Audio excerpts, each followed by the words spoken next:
Our next speaker is Coach Brian Ferentz, offensive line, offensive coordinator at the University of Iowa. His topic is going to be coaching the outside zone. There is no better teacher of outside zone football and college football than Brian Ferentz. Iowa has made a living on this play, and they've run the ball against everybody in the Big Ten. Brian was a great young coach, and he also coached at Iowa in many positions, but he also coached with the New England Patriots with Coach Bill Belichick for 4 years. And has a great future. He will do a great job in this lecture, and his specialty is the outside zone, so he'll be coaching the outside zone play. All right, well, my name is Brian Ferentz, and I'm the offensive coordinator and tight end coach here at the University of Iowa. Today, what I want to do, obviously I prefer to be doing it in person, but hopefully this will work. We'll be able to communicate the necessary information here. And then certainly I would encourage you guys to reach out to me if, I think we're all having a little bit more time than we'd care to have anyway right now. So feel free to reach out to me. We'll get some contact information up for you guys at the end of the presentation if I can clarify any of the points or discuss anything in further detail. But today I'm going to present on what we call at Iowa the slant play. So commonly known as the outside zone. At the University of Iowa, we have 3 primary run schemes, a lot of secondary run schemes, but primarily we're going to start with the inside zone. That's where everything starts for us.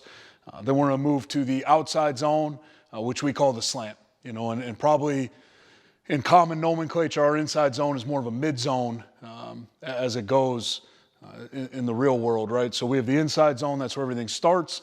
Then we go to the outside, that's the slant play for us. And then probably third in that progression would be gap, power, counter, things of that nature. Today I'm going to present on our slant play, the outside zone. So today I want to talk about building this thing from the ground up and really to start, just starting with general thoughts. Number one, I think when you're talking about the slant play, you have to know what's important, right? So what are you trying to do? What are we working on? What are we trying to get out of this play? And we'll talk more about that in principles. When you think about the history of this play, certainly the modern history of this play, really, you have to go back to the Denver Broncos, to Mike Shanahan, to Alex Gibbs, and some of the things they did. I've been fortunate enough to be around Alex just a little bit in my career. And we talk about phenomenal teacher and a phenomenal coach. I think everything that's going on today in the world of the outside zone probably traces its roots back to that system, which started as a 2-back system and then evolved as time went on to more of a weak side system, and you had the slant play, the outside zone. Once upon a time, a lot of times it was going to go to that tight end surface. Now, if you watch the National Football League, probably the most of those runs are going to go to the open side. And so you've seen it evolve over time, and it encompasses a lot of offense. But I think at the end of the day, really what Coach Gibbs did so well, what a lot of guys have come since, I was fortunate to be around Dante Scarnecchia in New England, who coaches this play as well as anybody, in my opinion. They were able to take simple concepts and go ahead and modify them to fit a wide range of offensive systems. But one of the primary things that I think you got to understand when you talk about the slant play, when you start from the start, we're the type of offense, our quarterback is not a runner. Okay, so we're not an option-based system. And when you don't have a quarterback as a runner, right, then you need to handle the numbers on the defense a certain kind of way. For us, that starts with the inside zone and the boot game and the play action that comes off of it to handle the extra guys. Then when you move into that slant world, you also have the play action and the boot that comes off of that to hold the extra guys. So how you choose to deal with the extra defenders that they're going to put down there to stop you, that's certainly up to you, but I think it bears mentioning, before we even started talking about the run game here, understand that the play action game and the naked boot game, they're tied directly into your run game and how successful it is or is not going to be. Because make no mistake, if you don't run the quarterback, at any given point in a game, a defense can outnumber you and they can dictate terms. So you have to have systems in place to deal with that. But knowing what's important, you start from the start which we'll get to right here in a second with the progression. But what's important, right? And there's a guy named Joe Moore, who many of you guys are probably familiar with. The Offensive Line Award goes to the best offensive line in college football each year. I think we're going on 5 or 6 years of that award. It's named in his honor. He's a longtime offensive line coach, most famously at Pittsburgh, University of Pittsburgh, and the University of Notre Dame. He was a longtime high school coach in the state of Pennsylvania before he became a college offensive line coach. He was a mentor to our head coach. My father, Kirk Ferentz, was his high school coach, and really is the best teacher and the best technician, the best football coach that I've ever had the privilege of being around. I've been around some good ones. But Coach Moore said one time that assignments are important, but fundamentals are more important. And I think when you talk about knowing what's important, you have to start with fundamentals. This is not going to be a big fundamental talk. I'm going to hit on some of it, but I do want to show you how important we think that is here at the University of Iowa. The plays are the plays, right? And they're good. And it's just like, hey, I was asked to speak on the outside zone because we run a lot of it. We've had great success with it over the years. But what I always try to get across when I talk scheme or talk concepts is everybody runs some version of this play, right? Everybody runs some version of the inside zone play. Everybody runs some version of the gap play. What makes you successful or keeps you from being successful is going to be your commitment to the fundamentals.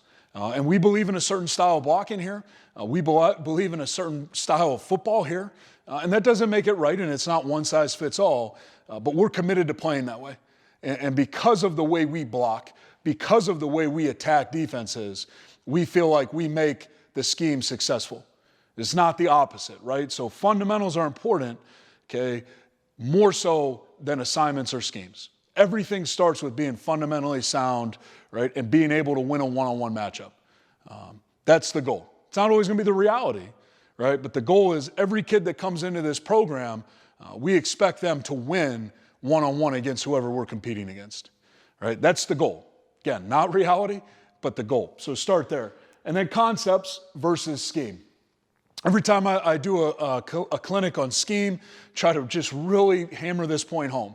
Okay, conceptual understanding, that's the goal, right? So if you came to a practice here, which I would invite any of you to do, we're a wide open outfit, in normal times, come see us.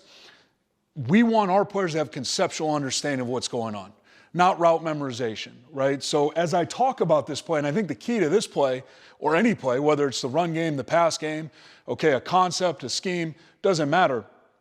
The key is having that understanding of what we want done. For example, okay, if I'm the right guard, and you'll see how we talk about our zone rules and our slant play, it's not good enough for me to know that, okay, if I'm uncovered, I block the Mike linebacker, for example, right? Well, that's probably what he's going to end up doing on a lot of our slant plays. But he can't see the picture in that small world. He has to see the bigger picture. Okay, so there's route memorization. I've got this guy. That's why all defenses want to play man coverage. It's pretty easy. Well, how do you beat man coverage? You stack 2 receivers up and make these assholes communicate. All right, instead of I've got this guy, now us two have these 2 guys. Okay, that's pass game 101, right? All the fancy offensive coordinators. All right, hey, what's your answer for man coverage? Well, I'm going to stack 2 guys up and make them communicate. All right, and it's inevitable the defense is going to screw that up at some point. Think about the zone game the same way. Whether it's inside zone or slant, what we want to think about is big picture, right? And in the biggest possible picture, if you think about the slant game, the inside zone game, any particular run game where you're not optioning the defense, where your quarterback's not a runner, you have 9 guys to block 11, right? Make it that simple. You have 9 to block 11. You can't block all 11. You better block the 9 most dangerous guys, okay? And then when you think about it, as you see the conceptual picture come together, that means there's 1 for the running back who has the ball, and we're counting on the quarterback to hold the other one. That's how the whole thing fits together. That's why the play action, the naked game, is going to become so important. But when you think about how you want to install these plays, how you want to bring these plays into your offense, you want to be thinking about teaching conceptual football and having conceptual understanding more than memorizing scheme, okay, or learning math the way I learned it when I was a kid, which is why I'm shitty at it now. Okay, why does 6 times 6 equal 36? Because a flashcard told me so. Right? I don't really understand math conceptually. That's probably why I'm on this video right now talking to you guys about football plays instead of any kind of real thing that's going to make a difference in the world. Okay, progression. Start from the start. Right? You cannot install, you cannot teach, you can't do anything without starting from the start. All right, I've got a 4-year-old son, and he's trying to learn how to ride his bike. Okay, what I have not done with him is just taking him out, put him on, a Huffy 10-speed that's for a 12-year-old, okay, and told him to ride down the street. That shit ain't gonna work. Okay, so what you have to do is you have to have a progression, you have to start from the start. We go out, okay, he's got his little itty-bitty bike with his training wheels, or a Strider, okay, or whatever. And then you build up gradually. Okay, now we're going to take the training wheels off. I'm going to help you. I'm going to balance for you as you learn how to pedal, all right, and create that momentum. And then eventually, I'm going to let go, and before you know it, you're going to be riding the bike without me holding on. Now, along the way, you're probably going to fall a couple of times, and you're probably going to fail a couple of times. But there's a progression that starts from the easiest and the most fundamental and basic and builds to the most difficult and the most complicated. And that's what you're trying to do, I think, when you're teaching anything. All right? But especially in football and especially with this play, because it is a complicated play, but it has to be simple. All right? I'm going to say that one more time. This is a complicated system and a complicated play that has to be simple. Right? There's so many variables that are going to be involved when we're talking about we have 9 to block 9 out of 11. That's a lot of moving parts. That's a lot of variables. And it's one thing when it's a static picture on a board. It's another thing when it's a moving, living, breathing defense that's trying to stop you on a Saturday, okay, or a Friday night or a Sunday. So you must have a progression. You have to start from the start. You have to start with controlled, basic, fundamental principles in a controlled, basic environment and layer the levels of difficulty, all right? And then the other thing that I think is critical here is understanding that there's going to be failure along the way, all right? It is not going to be perfect. I've put some clips on here today that I think bear that out, right? If you come watch us practice, we don't just kick the shit out of the defense every day. That's not how it works, okay? In drills, in individual situations, in team situations, right, there's give and take, and there's success and failure. And I know this, none of our players are going to get any better, right, if they don't stumble along the way. And if the level of difficulty is not such, as you build these things, that it's going to create some failure, then I think you're going to have problems down the road, right, when you get into a competitive live environment. Okay, demand perfection. Now, I think this is simple. This is what I'm talking about here with the failure, that growth mindset that's become such a popular phrase in today's world. Because unfortunately, we don't have enough of it with our young people, okay? Do it again. 3 greatest words in the English language. Perfection, unattainable. Probably not going to happen. I'm yet to see it, but it drives me crazy at night because I'd love to see it, okay? But demand it. Expect it. Do it again. If it's not done properly, if it's not drilled properly, if it's not worked properly, if it's not rep properly, we'll do it again. Okay, and you're going to see a whole drill progression here and a team and a group progression here where if you, again, come watch us practice, a lot of times we're not afraid to just blow the whistle and line up the entire offense and defense and run it again, one way or the other. So, I think the 3 most important words you can have as a coach, as a parent, as a teacher, as anybody tasked with developing young people is to do it again. All right? If it is not done right, if it is not done properly, then do it again until it is. Very simple. And probably most important, and again, I know we're not even on the slant play yet, okay, but you have to believe players improve. You have to believe individual players improve.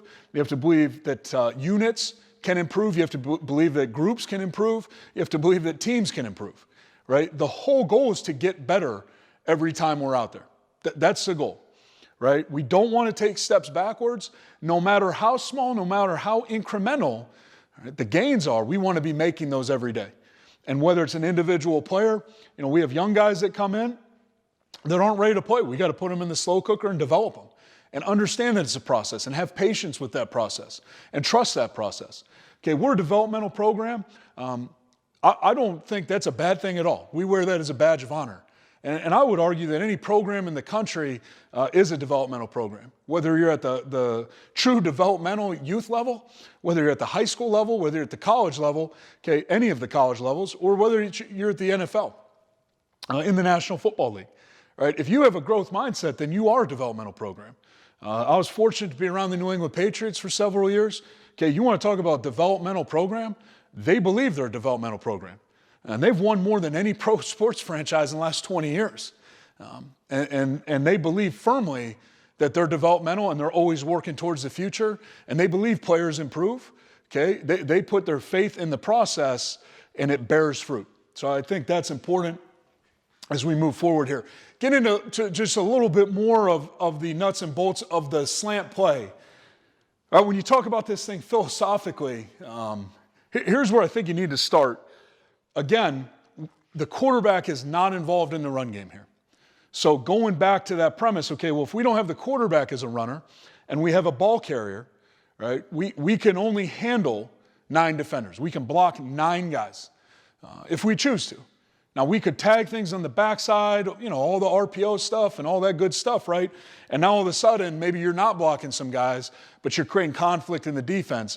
At the end of the day, we only have 9 players to do that.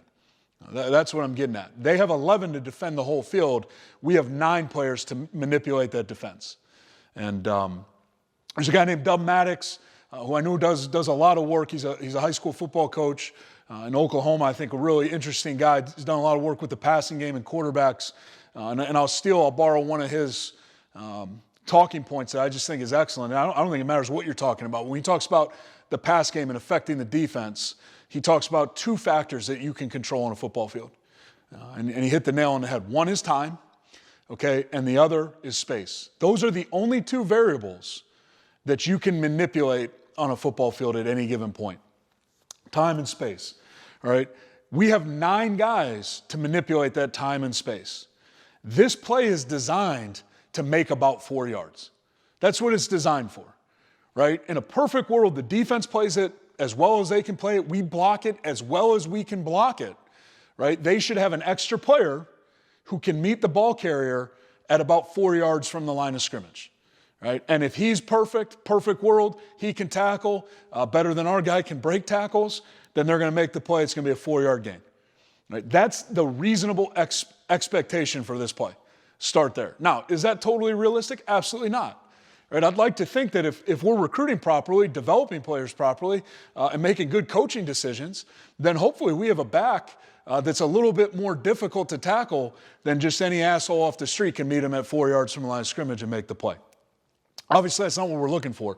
All right. Also doesn't take into account, okay, well, what if our right guard slips and falls? What if we make a mistake? What if they have He-Man or Superman on the other side?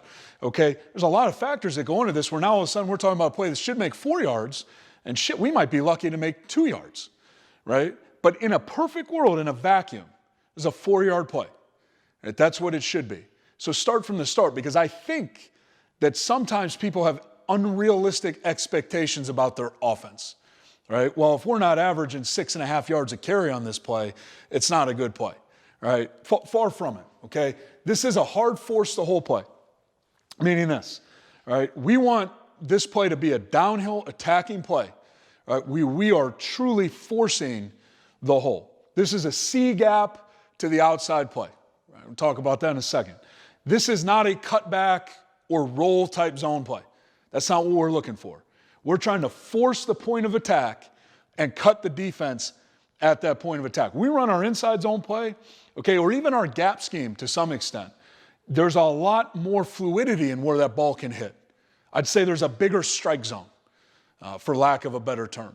When we run the zone play, the slant play, okay, we're trying to force a spot on the field. And Alex Gibbs talks about this all the time, and I think he makes a great point. Everybody thought, in the beginning that slant play was some kind of cutback play, because there appears to be a cutback play. So one cut play, right, where the back should get his pad square and get vertical. But if you really study this play and just watch the end zone copies, All right, 99% of the time, okay, this ball is hitting from the initial alignment of the tight end or ghost tight end to the outside. Right? Like if you just pick that spot on the field, which we'll do in a second, it rarely gets outside, or I'm sorry, backside of that spot. It doesn't ever cut back. It may get vertical, it may punch, right? But it doesn't cut back. All right, so what we're trying to do really at the end of the day is we're forcing the hole. We want to flank the defense. We want to get outside by overwhelming them at the point of attack. And we want to put more blockers at the point of attack than they can get defenders. We want to create more gaps at that point of attack with speed than they can with bodies to defend them. Okay? And get outside. Or, in italics, I don't know if you guys can see it, I would make a big show of it, all right, if we were in person. Or, stretch and cut the defense by getting them to run on the front side, okay, and cutting their ass down on the backside. So as we get to the actual tape of the play, what I'll show you guys is either, look, we're all trying to get outside of them. We just want to knock the edge down, jog around the outside, and be dealing with perimeter players. Right? And we'll talk about how we handle those guys in a second. Okay, or if they're not going to let us do that, if they're going to flow and run and defend the outside of the formation, then what we need to do is let them run on the front side, and somebody on the backside has to win and get the defense cut down, all right, so we can create an alley to punch the ball in. So what we're really trying to do is stretch the defense. Okay, so what is that? All right, well, bear with me for a second. I'm going to use a telestrator here. All right, if I drew this line right here on the screen, and I told you guys that that's vertical movement. We're just showing north and south, vertical movement. I don't think anybody would disagree. Okay, if I draw this line on the screen, right, that's horizontal movement. So, I don't know shit about algebra, but I did learn that we're talking about an X and a Y axis. Okay, so we have horizontal movement, we have vertical movement. All right, and what I'm telling you is for us in our offense, we run plays like this.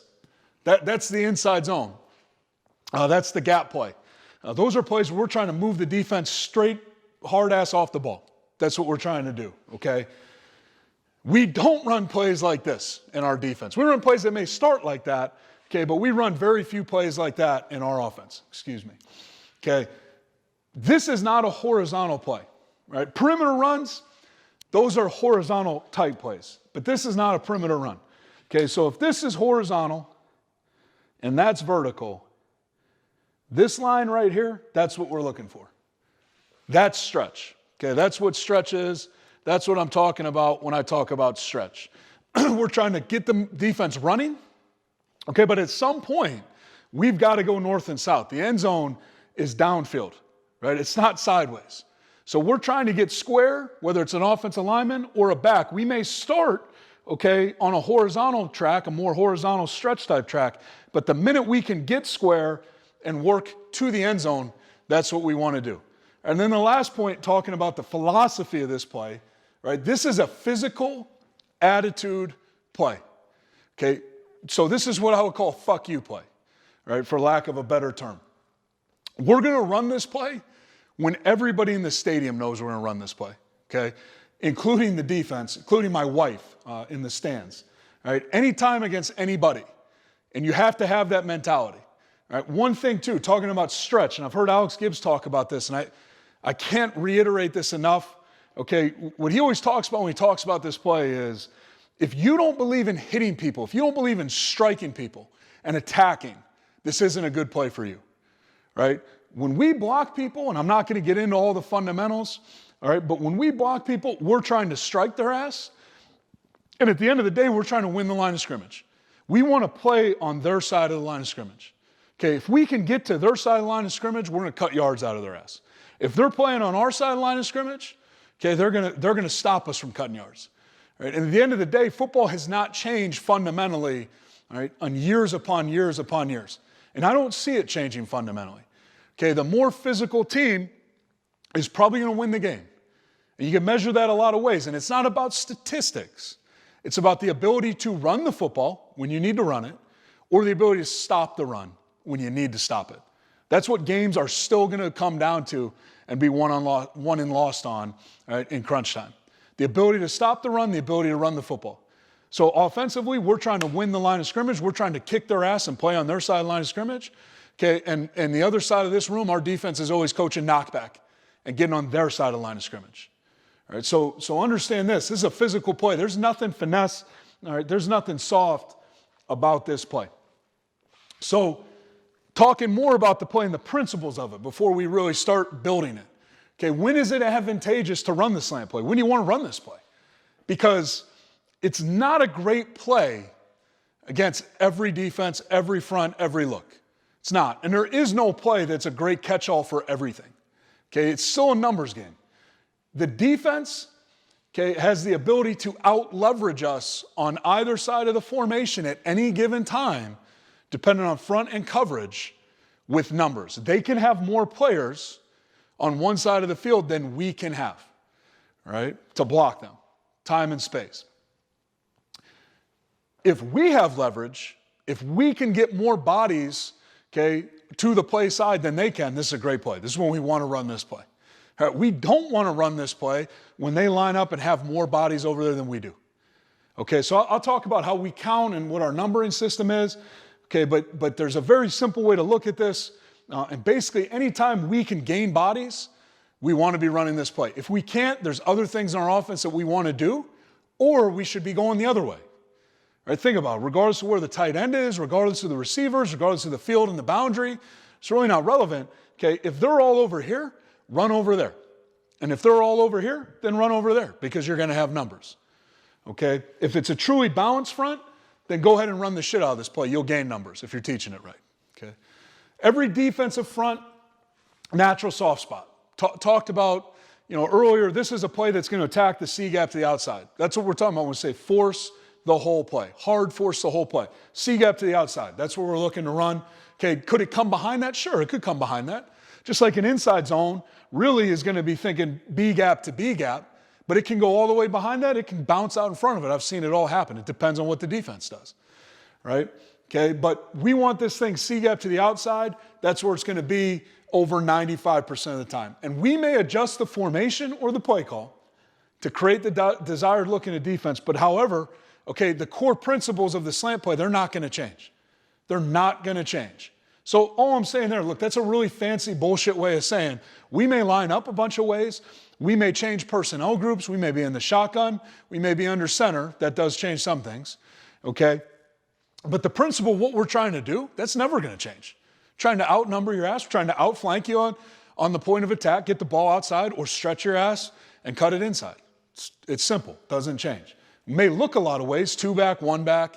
All right, and I'm just going to focus on 1 back because I will say this, 2 back complicates the equation in some ways. It doesn't have to, but if you start running lead slant plays where you're adding a blocker to the play side, you better think long and hard about how you're doing that and have some very good rules and a very good plan and understand when it's good and when it's not good and act accordingly. But that takes a little bit more work. We're not going to get into that today.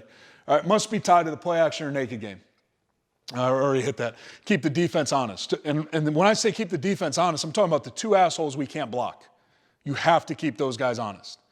All right, so on the front side, if they're putting the run force player, right, the run force player, whether he's a safety, a corner, whoever he is, if they're putting him in a position where he is unblockable for the players handling your run force, your receivers, your tight ends, however you're formatted, then you need to be able to take advantage of that with a play action pass. That's all we're saying, okay? Or backside pursuit, okay, or backside contain players. If they're taking advantage, all right, of the fact that we're not booting the quarterback out with the ball, then at some point we need to take advantage of them, right? They're not being honest. They're closing quickly. They're not respecting the boot, all right? Then we need to pull the ball out, boot out, and throw off their ass. And that's all we're talking about with the naked game, okay, or with play action. So talked about just the general philosophy of the play, the principles of the play, and then the general philosophy of how to coach it. Okay, what we're going to do now is move forward into laying the foundation with the building blocks of how we do that, starting to put that together as we go. Okay, so what we're going to talk about now, we're going to get right into laying the foundation of this play. And And when I'm talking about laying the foundation, just bear with me. Here's the metaphor. All right, we're out. We're going to build a new house. Okay, we're going to put the foundation in. So what are we going to get? Well, we're going to get some cinder block. Okay, we're going to get some rebar, some steel rod. Okay, and then the concrete trucks are going to come in, and we're going to pour this foundation. That's what we're working on right now. Nobody's going to see this. This is an unfinished product, right? And eventually we're going to have a nice house on top of it, some landscaping, and some great looking shit. Okay, but this is the ugly, dirty, messy part. Okay, it's winter, we're laying this thing, we're digging in frozen ground, and we're starting to put it together.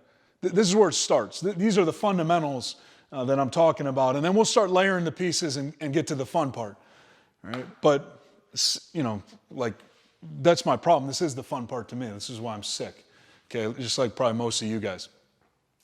Here are our rules. This is really simple, okay?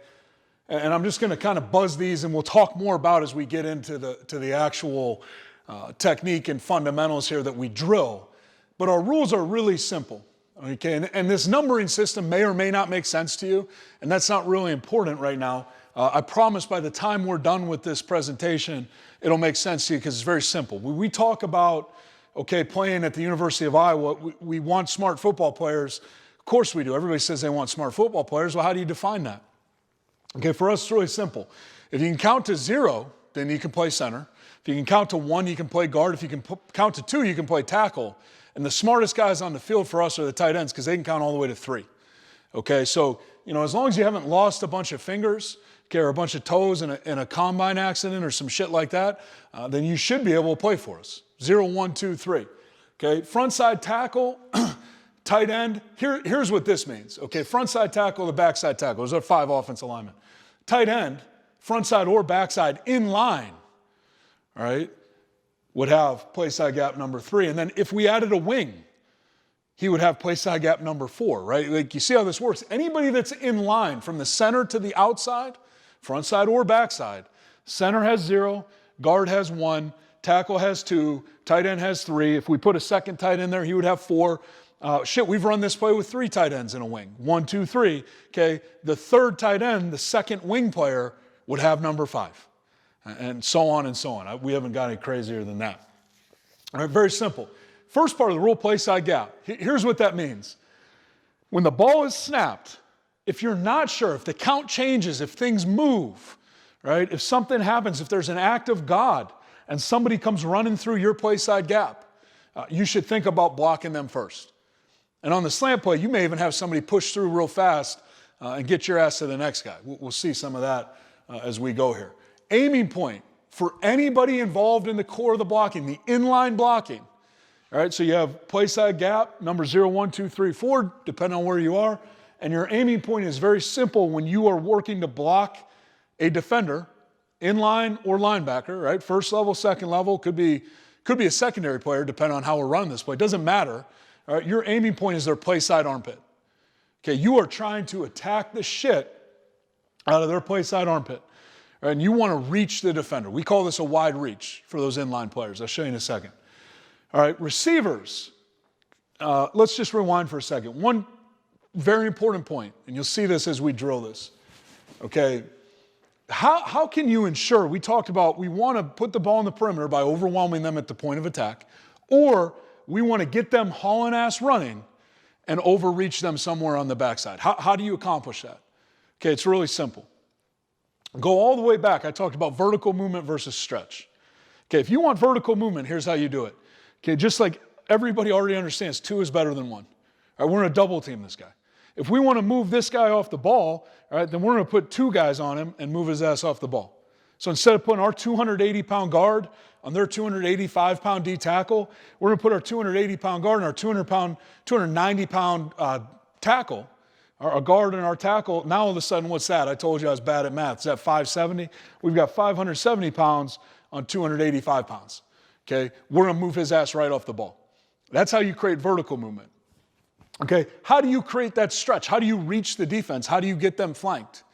Right, you do it with multiple players in combination. Right, meaning this. Here's the premise. This is where it starts. It's not always going to be true, but this is where it starts.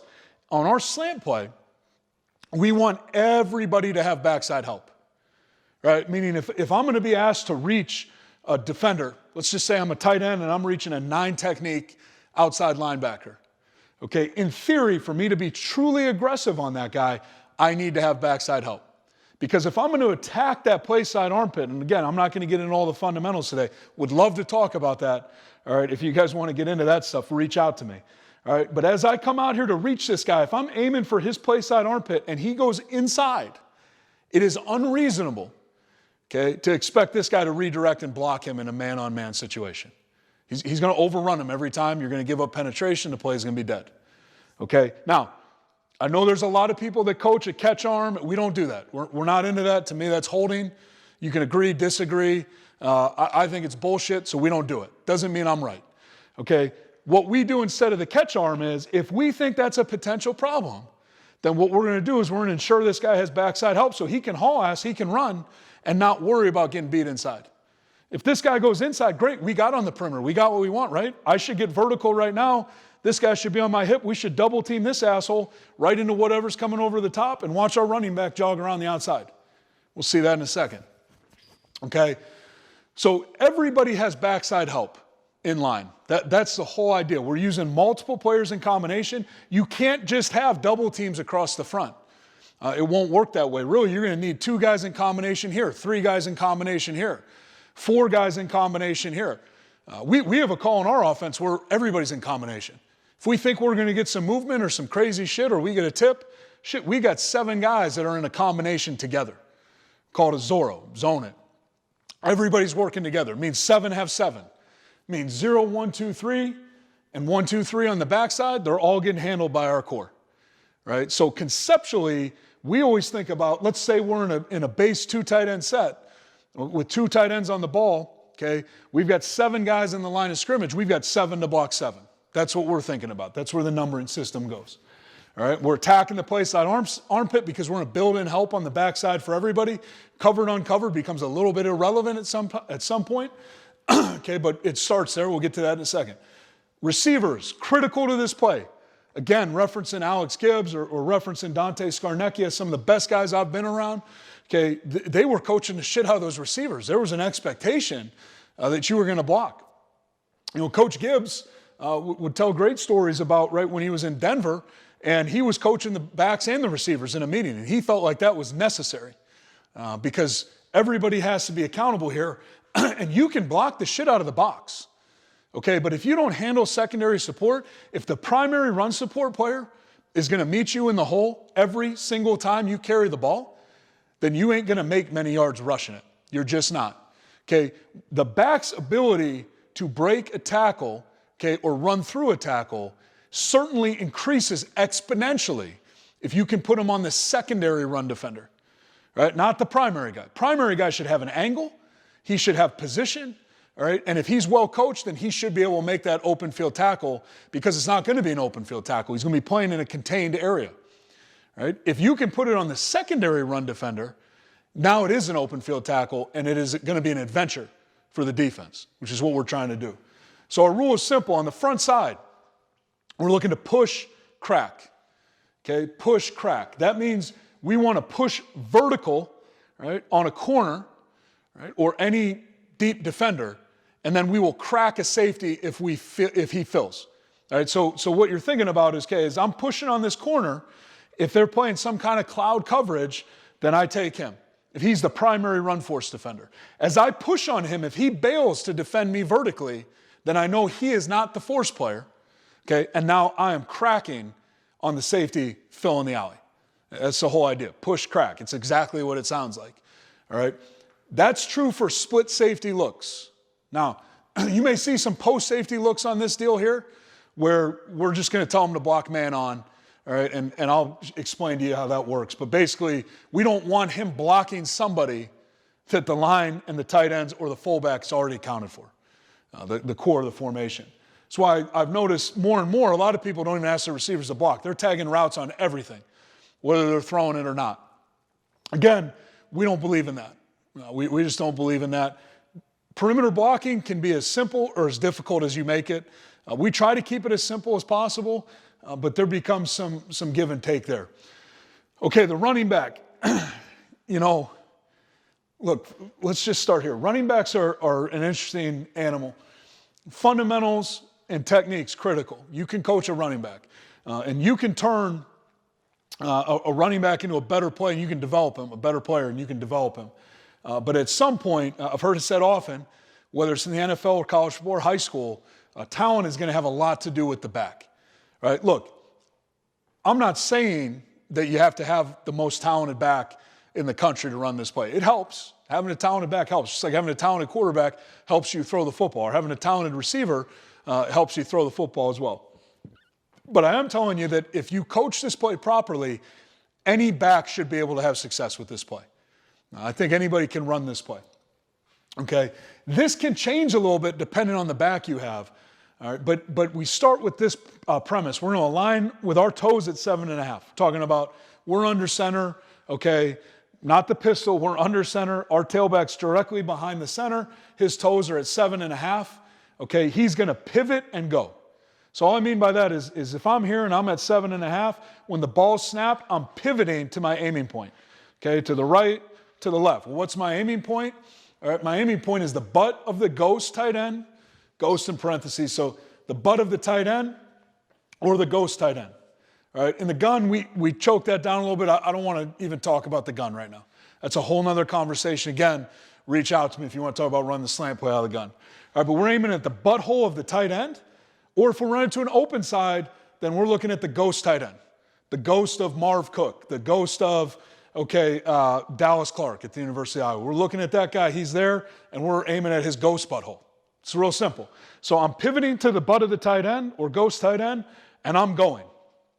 All right, now, I get on this track and I run it, but it is speed control. All right, I'm not sprinting to my aiming point. All right, I have speed control. There's tempo to this play. All right, what is the tempo? I've heard people talk about steps, 3 steps to exchange, 5 steps to the cut. We count steps in the pass game. When we run routes, we count steps. I think it's totally reasonable to expect a player to count steps. We just have never taught it that way with the backs. All right, so when we talk about speed control, we talk about tempo. And the way we describe the tempo of this play is slow to, fast through. All right, so I'm going to take my time running my track.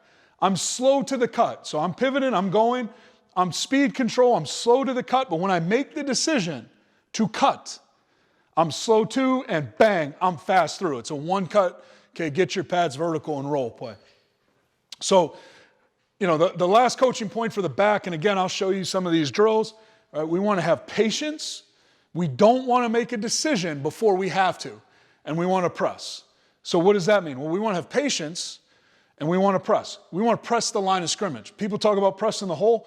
What they're really talking about, whether it's inside zone, slant, scheme, perimeter runs, press your aiming point, okay, and press the line of scrimmage. So if you just take a look at this video and imagine, okay, that the edge of this screen is the line of scrimmage. What I'm telling you is when you watch a good slant play is typically the one cut wherever it goes, all right, or around the edge. It's going to happen somewhere around the line of scrimmage. A poor slant play, that decision is going to have to be made well before the line of scrimmage.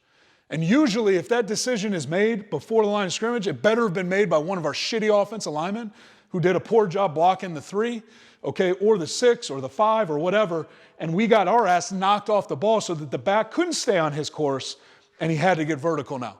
All right, so we want to have patience and we want to press the line of scrimmage as long as we possibly can before we make the decision to get vertical with the football. All right, and another coaching point from a guy coached running backs a long time, very good football coach, joined us a couple of years ago, coaches our offensive line now, Tim Polsek, excellent football coach. He used to tell those backs, okay, if you like it, take it. And I don't think you can overcoach that at all. If you like it, take it, right? Alex Gibbs used to say this a totally different way, right? He was never going to second guess a decision that made yards. So if you like it, take it. If there's room, get vertical. It's a 4-yard play. Get your ass north and south where you see daylight. Right? We can go back and we can study the tape, and I could second guess 9 out of 10 decisions that our players make. Backs, guards, quarterbacks. Okay, but if you come out here on game day, you're going to see me on the sideline about 40 yards behind the play, basically holding my ass. I'm not doing anything. I'm not out on the field. All right, what we need is our guys to be decisive, solid decision makers. All right, and I would much rather that we take that decision that makes us 5 yards 10 times out of 10 times than be indecisive, okay, and hit a big one 1 out of 10 times. That's not what we're looking for. We're looking for guys that are decisive. If you like it, take it. All right, and when you hit it vertically and get your pads square, get downhill. Okay, our quarterback, you got to imagine a clock. All right, so we want him to open at 10 o'clock. All right, so imagine a clock. I'm the quarterback. Here's the center. All right, this is going to the right. If it was going the other way, he would open at 2 o'clock. All right, so here's 6 o'clock. I'm looking at 6 o'clock. Noon, 12 o'clock, okay, midnight, directly behind me. Open at 10 o'clock, right? Not inside zone, where we're opening more at 11 o'clock, right? Or gap scheme, where we're reversing out and getting off the midline, all right? Slant, we're opening at 10 o'clock, okay? And then the quarterback's job is simple. Get the ball to the running back, all right? So the quarterback is responsible for the exchange. Talk more about that as we go. You know, our running back is keying the defensive end regardless of front. All right, regardless of front, he is keying the defensive end. What we want is he pivots, he goes, just bear with me. Here he comes, he's running this track. He needs to be looking at the read key. He's got to be looking at that defensive end as he presses, okay, and has patience. He can't look for the ball, which our young guys all want to do because they don't trust the quarterback to get it there. All right, he's got to keep his eyes as he creates that shelf. All right, he's got to keep his eyes on the read key. Therefore, it is up to the quarterback to get him the ball. All right, so if you're the quarterback, you have one fucking job. Get the running back the ball, all right, and then you have a secondary job, which is to boot your ass off away from the play. All right, so what we're trying to do is, by opening at 10 o'clock, we're putting him on a track where he is not going to be stressed to get to that junction point with the running back. All right, so what we don't want, okay, as we watch this, we don't want to see our quarterbacks having to reach the ball out, okay, late to get it to the exchange. That should happen when we're running a wider aiming point, like our pin and pull stuff. Okay, we're really trying to flank the defense. So right here, he's opening it to 10 o'clock, all right, and he's going to look the ball in. And the most important part of this whole play, probably, if you ask Alex Gibbs, and he's 100% right, is that after he hands this ball off, okay, he needs to boot off the handoff. He needs to show the naked off the handoff. And he doesn't have to run the boot out to the numbers. That's not what we're looking for. But he better come off that exchange and that mesh. He better come off that thing with intention, right, and make the defense respect the fact that he could have the ball. Once he comes off that boot, he can jog his ass over there and watch the play. All right, that's fine. He can start looking at the sideline for the next signal, and we can go from there. But he has to force the boot player on the defense to respect that boot because he's the only guy we have. He's the only guy we have to hold that guy. We can't even block him, but we have to hold him. All right, the only exception to that, important, okay, the only exception to that boot rule is if we're in a 4-minute offense situation. If we're trying to run the clock out, okay, this is the only time you'll see our quarterback. If we're running a slant play, he's going to take that ball to the exchange. All right, he's going to mesh with the running back. He's going to give him the ball, and then he's going to follow the back for ball security purposes. He's going to follow the ball anywhere on the field so that if it comes out, which it shouldn't, okay, but if it comes out, he's going to get his ass on top of it. That's the only exception. All right, so how do you get this done? Well, you know, when you're talking about the offensive line or the tight end, we want to start, we call this drill the wide reach. Now look, I'm just going to show you guys some drills within our progressions. Okay, so understand this. I'm not going to get into a big fundamental talk here. I'm just going to tell you, if you come out to individual and you watch our offensive line, every day they're going to be working this as part of their progression. We're going to work drive block, tight reach. This is a wide reach. We're going to be working blade drill, which is our doubles. We have a whole pass protection progression that we're going to be going through. But if you come out there every day, you're going to see us work this wide reach, right, where we're attacking the aiming point of the play side armpit. Now, I'm not going to get into exactly what we're teaching fundamental. I know this is very different than a lot of people. Okay, I know our footwork is a little different. I know our fundamental base is a little bit different. Okay, I'd be happy to talk with you guys about that as we go. But what I just want to give you a picture of is every day of practice, we're working this drill. We're working it to the right. We're working it to the left. These are tight ends, okay? So this is practice. There's our offensive line down there, all right? We're in an individual period with the tight ends here. We're working the exact same drill the offensive line was just working. Again, I don't want to get into the fundamental details and the forensics of what we're teaching. That's my favorite thing to do. So if Coach Deleone invites me back next year, I'd love to talk about that, okay? The forensic detail of the fundamentals that we're teaching in the run game or in pass protection, man, mark your calendars. I'll do 6 hours on that, okay? But we're doing the same drill with the tight ends that you just saw the line doing. And again, we have to fit these things in, right? We have to fit them in based on a limited, finite amount of practice time. So we have to cover, the reach drills, tight reach, wide reach, drive block. Okay, we have to cover, pass protection with the tight ends. We use our guys in protection a lot. And then we have to cover route running and catching the football. There's a lot of fundamentals we're trying to hit every day, all right? But, one other point I'd make about this play, if you're not willing to commit the resources and the time to the fundamentals, forget about the play. Play's going to be shitty. Okay, so we're committing those resources. We got wide reach here. They're going to the left. All right, same drill. Now, when do we work this with the quarterbacks, right? Look, our quarterbacks have the least amount of individual time out of anybody on our football team. Okay, we've got these guys involved in more group work than anybody else, so the individual time they have is precious and it's limited. And we're going to work on our drops and our footwork. Okay, and we're going to work on the mechanics of throwing the football during that brief time that we have. So when do we squeeze these things in with the quarterback? Well, pre-practice we're out there and we're doing center quarterback exchange. Okay, and here we don't have backs in here. The line's not going full speed. I'll talk about, one thing I'll say, center quarterback exchange, right? If you're going to snap the football and not step, you're wasting your fucking time as a center. All right, so when we have our centers working exchange, we're running plays. We're not running full speed. There's nobody in front of you, but you better be taking at least 2 steps and thinking about aiming points, thinking about concepts, be doing those things. So you can see right here, our quarterbacks, they're running slant to the right. Opening to 2 o'clock, you can see them imagining that back, looking the exchange in. All right? And right here, they're actually working the boot off of it, keeping the ball, okay, using that fake hand, coming off that thing. So we're working our steps, we're working our footwork. Here's another shot from behind. A little different day. But here we go. Now he's opening to 2 o'clock. We're going to the left. All right? And the same idea. We're just trying to work this footwork. The single most important thing for the quarterback, really for any player on the field, okay, your eyes and your first step. But for the quarterback right here, as it applies to this play, his first step is critical. You get a quarterback that starts false stepping with that right foot right here instead of pushing and opening to 2 o'clock going to the left, or pushing and opening to 10 o'clock going to the right. He starts false stepping with that other foot, that drive foot. Okay, you're going to have linemen stepping on him. Your whole play is going to be ruined. Okay, and I could have put 40 clips of that on here from training camp. Young guys struggling with that. All right, so we're practicing that step with the quarterback. Okay, running backs. We're going to be working bag drills. Okay, look, we're not going to go through the fundamentals of this again. I'm like the worst running back coach in America. I was a shitty running back coach. Okay, I did it for a year and I quit. It was too hard. I was no good at it. Okay, enhanced footwork and body control, pad leverage, burst COD, training the eyes, reading the defenders, finishing. These are the things we're working in these bag drills. Okay, and we got a couple, but here's slide and drive.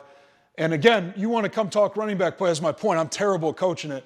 Okay, we'll get Coach Foster with you. He's excellent. That's why we hired his ass.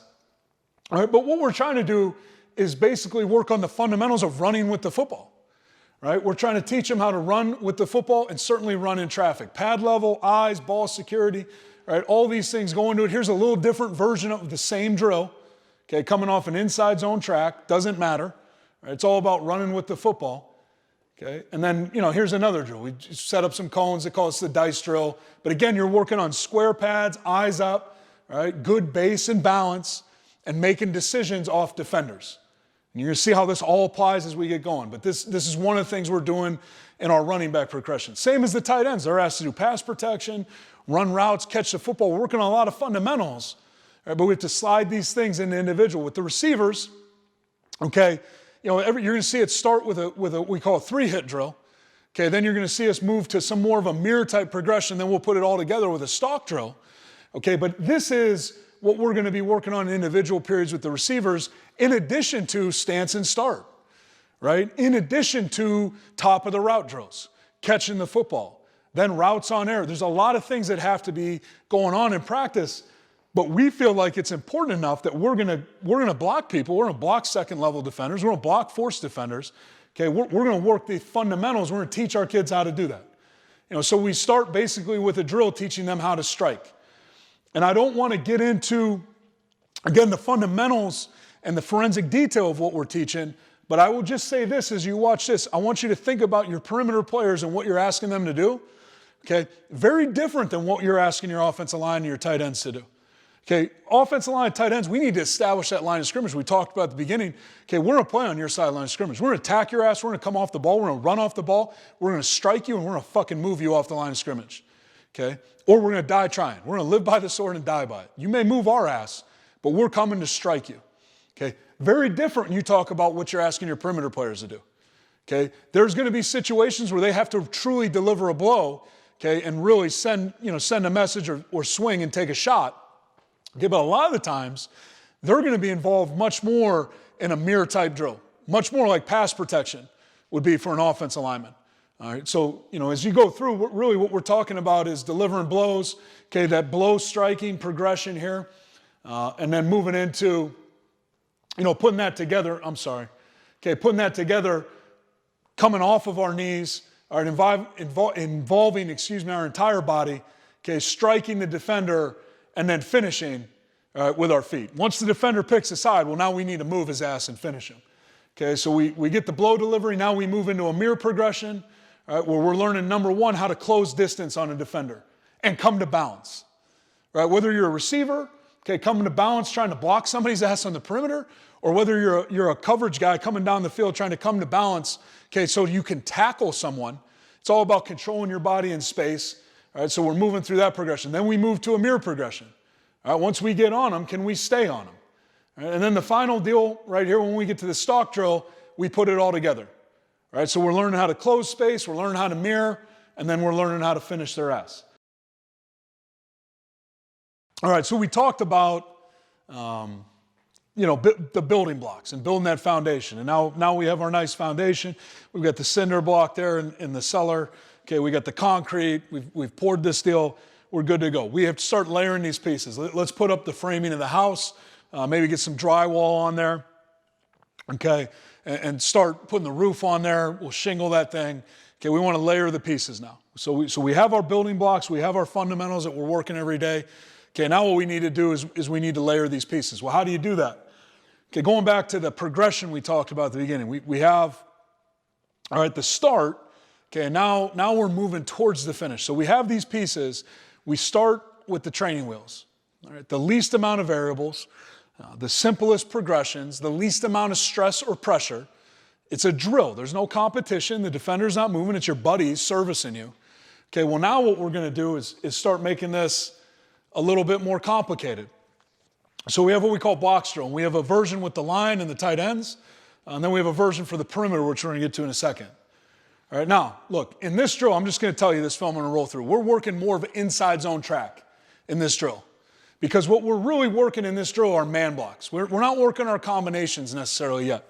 We're trying to teach these guys in black jerseys how to block people. And we're trying to teach these guys in white jerseys who have just been doing individual drills too, how to defeat blocks. Because it all goes back to philosophically, fuck you, we're going to run the ball when we need to, and we're going to stop you from running when we need to. Okay, well, these are the drills where these things happen. So what we're working here is more of a tight reach, but I show you the drill because I think it's critical even to the slant progression.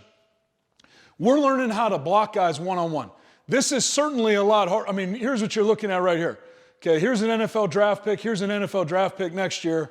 Okay, this kid just signed a free agent deal, and this kid back there is gonna probably sign one. It's 49. Okay, these are good players working against each other, not their buddies in drills, brother-in-law, and that bullshit, which you obviously have to guard against.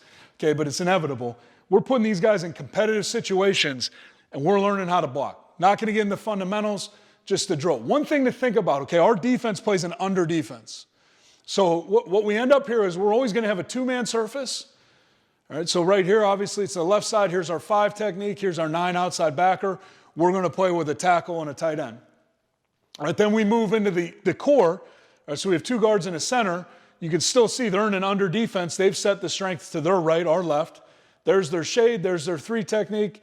There's a 30 backer. Okay, so we're working the individual blocks, second level, first level, all of the above. Okay, they're working on defeating blocks. Which again, you're going to see us get our ass kicked. You're going to see them get their ass kicked. Okay, this is a big time drill for us. We're going to be coaching the shit out of this thing. We're going to work to the right. We're going to work to the left. Right, we're controlling this drill behind the surface with our line coach. He's giving the direction. Okay, these guys are trying to cheat and steal it from us. And this is a big deal at our place. You're going to see a lot of guys circling this drill, coaching the shit out of it. All right, now we move over and we get to the next 3-man surface. Tackle, guard tackle, tight end. And here's the rest of their under defense. There's another 3 technique who you just saw in there. Okay, but now he's playing over here. You got a 6 and you got a 40 backer. This is the sink part of their defense, what we call a sink look. Okay, so we get the sink side to the right side. And here we go, same thing. We're working to the right. And again, like I said, if this was a true slant play, you'd be seeing us approach this a little bit different. But that's not what we're trying to get out of this drill. We're trying to teach guys how to block. Right? We're trying to teach guys how to defeat blocks. That's the goal here. All right, now, okay, we flip it, we're running the other way. Again, not a true, like, look, if we were running slant in a game, right, in a game against our guys, he's going to be hauling ass through here. You may not even see him touch this guy. His eyes would be actually on this shade over here. He would be coming hauling ass, trying to put his backside pad through this guy's upfield knee and cut him down. So the purpose of this drill is not to work those combinations. The purpose of this drill is to teach guys how to compete. All right. So same thing. Now you come back. All right, we got the same thing over here to the left side. All right, sorry, I cut this screwed up. Now here's a different day. Now our right side is the 2-man side. Okay, so all that's happened here is we haven't changed anything. All right, we just moved our right guard in here. They set the front the other way, so we alternate it day by day. So we're always blocking the same pictures with both sides. All right, because if you really think about it, at the end of the day, there's only so many ways a defense can line up. As we roll through this drill, okay, we've actually gotten most of the looks that we're ever going to get in a game. Right here. Most of the looks that we're ever getting in a game, we're creating them in small, contained drills. Okay, same thing. Front set the other way. All right. We're running the other way. We can run to the left here too in this drill. You're going to see it right here. We're going the other way. But we're trying to teach guys how to compete, how to block, and how to get off blocks. Now here's the sink look the other way.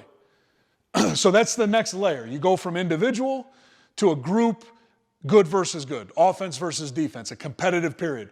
The stakes are a little bit higher here. Okay, same thing on the perimeter. We set up a drill with our receivers and our DBs. So here's all our DBs, corners, safeties. Here's all our receivers, inside, outside, X, Y, Z, doesn't matter.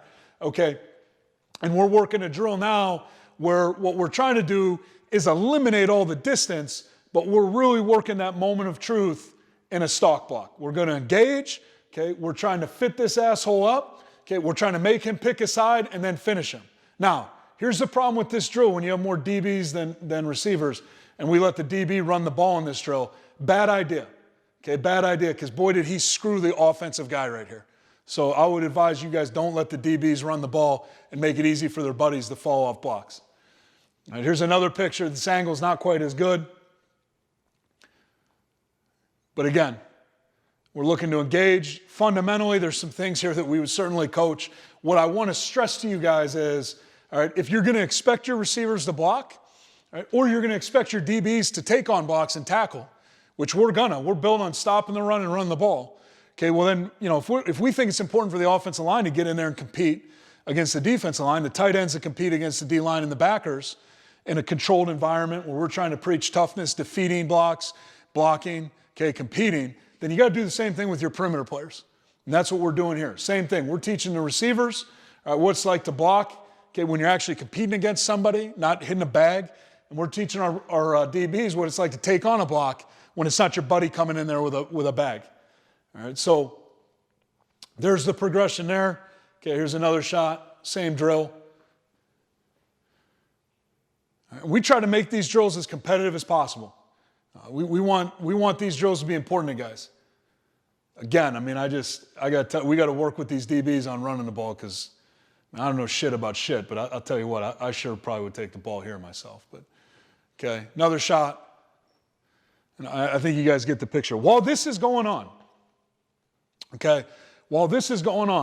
talking about layering the pieces, we got the running backs and the quarterbacks over separate from the DBs and receivers working against each other, banging. Okay, we got the line and the tight ends working against each other, banging. All right, now we get all the pieces together over here, running backs, fullbacks, quarterbacks, and we just start working tracks. Okay, so you're going to see the footwork and the fundamentals I was talking about, working those tracks. Pivoting, going, toes at 7.5, eyes on the read key. So important, just like if you're doing any kind of mechanics drill with the quarterbacks and the running backs, if you're doing any kind of mechanics drill with the quarterbacks, I would encourage having the read keys in there. Okay, you want to train their eyes while you're doing this. So you see our running back here, eyes are staying on the read key, okay, and you kind of lose sight of it here, but he's got patience, he's pressing the line of scrimmage, and he's punching it, making it one cut, getting vertical, okay, off the exchange. Quarterback's opening right here. It's not bad, there's a little bit of a hitch, but there's no false step, but he's opening at 2 o'clock, right? And this is what I was talking about. You can see him looking the ball in. It is his responsibility to get the ball to the exchange. Right? Coming off on the boot, okay, but this is what you're looking for. Not reaching the ball out, not behind the play, okay, just tempoing it down, finding the back on that track, giving him the ball, coming off tight on the boot. Same thing here. Right, now we added a field key actually too. We'll talk about that more in a second here. Same thing now coming back the other way, pivot. You'd like to eliminate that hop right there. That's not necessary, but not bad by the quarterback. He's probably opening a little bit deep, right? He should be on a little bit flatter angle right there. That's not 10 o'clock or 2 o'clock, excuse me. That's why the exchange is not totally clean either. All right? You see that this is not what you're looking for with the quarterback. You never want to just toss that ball in there. You want to deliver that ball to the exchange point because the back's eyes are on the read key where they should be. Okay, so we've laid the foundation. We've layered the pieces. We've gone from fundamentals and techniques in individual periods, all right, to now we've done group work where we're teaching guys how to block, how to defeat blocks. We're teaching guys, right, how to work the exchange, press their tracks. All right, now we need to start putting it all together. All right, so we need to go ahead and finish that house. All right, well, how do you do that? Well, let's start, okay, by rewinding and just talking about the play, okay, and how we're going to block this play. So as you look at this picture, okay, this is a pretty base formation in our offense. We're in 12 personnel, 2 tight ends, got 2 receivers. We're balanced with 2 tight ends on the ball, and this is an under defense, what we would call an under defense, with just a quarters type shell. Okay, so going back to the whole premise of the count and what we're dealing with here, all right, we've got 1, 2, 3, 4. 5, 6, 7, 8, 9, 10, 11 players, right? And to block these guys, we know we can't use him, right? And we know we can't use him. So we have these 9 guys to block those 11. Where's the easiest place to start? Well, we've got 7 in line. Let's start by blocking 7 of their guys, okay? That's where the count system comes into us. Now, we use a buck instead of a mic, all right? And I'm not going to spend a lot of time on that. I know a lot of people talk about mic points, making a new guy the mic. All right, if we're going to the right here in this picture, or the left, it doesn't matter. The mic is where the count starts. All right, that is the mic to backer in this defense. Okay, if you guys want to get into how do you direct all these things, we can talk about all that. All right, but really what you want to do here, what's important, is to make sure that you're accounting for those 7 defenders with your 7 blockers. That's why the count goes from 0 to 3 on either side. All right, the center will always block 0. All right, that's where it starts. You can have 1, 2, or 3. You can have 2 or 3 on either side of the center. Okay, that's why the count goes 1, 2, 3. Guard has 1, tackle has 2. If you add a tight end, he has 3. If you add a tight end, like if we took this guy, all right, and we move the F over here, then he would have 4, whoever became 4. All right, we'll talk about that in a second. On the backside, same deal. You got 1 and 2. If there's a tight end, then you can have 3. You got 1, 2, and 3. So that's why the count is 0, 1, 2, 3. The important thing about a count, I think I'm insulting everybody's intelligence if I assume that we can't count 1, 2, 3. The important thing about a count is starting it, okay, is starting it. So what you always want to do, okay, is account for 0. And how do you do that? Well, on our offense, the backer will tell you where 0 is. The backer that we're working to will tell you where the count is, okay? And for us, okay, we take our center and we imagine that he was trying to take a piss on the backer, and whatever he would hit, that's where 0 is. Okay, and I can get into our whole counting system. Again, that's probably another clinic. What's important is to understand we have 7 to block 7. In this picture, all right, 0 is the nose, 1 is the Mike, 2 is the N, 3 is the Sam. So he has 0, he has 1, he has 2, he has 3, and so on the backside. If defenders were ever stacked, you start with the guy closest to the ball. Here's what I'm telling you, is based on the rules you already know, he has 0. Okay, so the center has this guy, the guard has this guy, the tackle has this guy, the tight end has this guy, he's got 1, he's got 2, he's got 3, all right, and they're running the track we just talked about. Just start there for now. We'll get to building on top of that. All right. That would not mesh very well. I think we all agree with that, right? We could put them in man blocks. Like, hey, you just go get him, you get him, you get him, all right? And you guys run this track. And then what we have to talk about is on the backside, obviously the most dangerous guy to this play, okay, is the free safety. This is what we call a gain. We're trying to gain a blocker on the front side. He's hauling ass to the middle of the field, blocking whoever shows up out of those two guys. So we would gain the backside. All right, we're man blocked in here to start. And now this is the push, okay? If the corner bails, the safety fills, then you crack. If the corner takes the force, the safety gets over the top like in a cloud look, you keep pushing on the corner. So he's got those two guys. We got 1 for 2, we got 1 for 2, okay? Really, the quarterback's going to have to take whoever doesn't run, and the back is going to have to take whoever he doesn't block. Now, why do we run the slant play instead of any other play? Well, what's the benefit of the slant? I told you guys at the beginning, conceptually, this is a hard force the whole play. Okay, we're trying to outflank the defense at the point of attack or get them to run and cut them on the backside. Right? So obviously having everybody man block this would not accomplish those goals. We have the back on a specific track. Right? We need the line and the tight end on a specific track here to block this play. Now, there's a couple ways to do this on the front side. All right, but I already told you, okay, that for this play to work, everybody has to have backside help. Right? Meaning this, he's going to go reach 3, assuming that if 3 went inside, he'd have help. Okay? He's going to go reach 2, assuming if he went inside, he has help.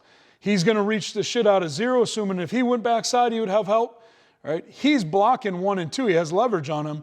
He is going to provide help backside. I'll get into how we do all this. All right? Same thing here. He's reaching the shit out of this guy, assuming he has help. All right? And this guy's going to end up taking whoever's 3 on the backside. Okay, so that's the scheme here. All right, how do you get that done? Well, let's just move forward and get a little bit more specific here. Okay. This is what it looks like in our playbook. This is how we would draw this thing up. All right. This combination right here is what we call a slip. That's what you see underneath. Guard and tackle working together. Combinations. One note on combinations. All right. When you talk about combinations, they are controlled by uncovered players. All right. So whether it's a 2-man combination or a 3-man combination, okay, the uncovered player controls the tempo. I'm going to talk about what we're teaching that guy here in a second. The backside, same deal here. We're in a 3-man combination. Okay, the center, backside guard, backside tackle, we call that an ice. And there's a lot of names for all these, but we call that an ice. All right, those 3 guys are working together. So those 3 have these 3. Those 2 have those 2. Okay, ultimately these guys are one-on-one. They're not going to approach it that way, but they're one-on-one. All right, now, I already told you this guy has to have backside help to reach that guy, but yet the first picture I put up, he doesn't have backside help. Well, look, a lot of defenses we play that are going to play with an outside backer, we know that he is not a threat to go inside. Okay, and I told you what we don't want is to stretch this play out laterally. We want to get vertical and create that stretch as fast as we can. If we do not think that this guy is a threat to work inside, then we're going to take the tackle off the hook. He doesn't have to do anything here. Okay, he's just going to reach the shit out of this guy. He knows he's alone, all right, and he may tighten down a little bit, but I'll get to an adjustment we make later here. Okay, but these two guys are going to work in combination. These three guys are thinking they're in combination. He's still going to chase this as if he's in combination and then block three. All right, important note. I already told you that we're working the play side armpit. So you're going to see this guy attack the shit out of this play side armpit. If you are a tackle with a guard inside of you, uncovered, there's no excuse for you not to reach that 5 technique. None. You should reach the shit out of that guy. You should be hauling ass. And what we're teaching our guard, all right, is that he's aiming for the same thing the tackle's aiming for. So we're a little different than some people. He's aiming for the play side armpit of this end as well. And in a perfect world, what we're trying to do on the slant play on these combinations is push them through.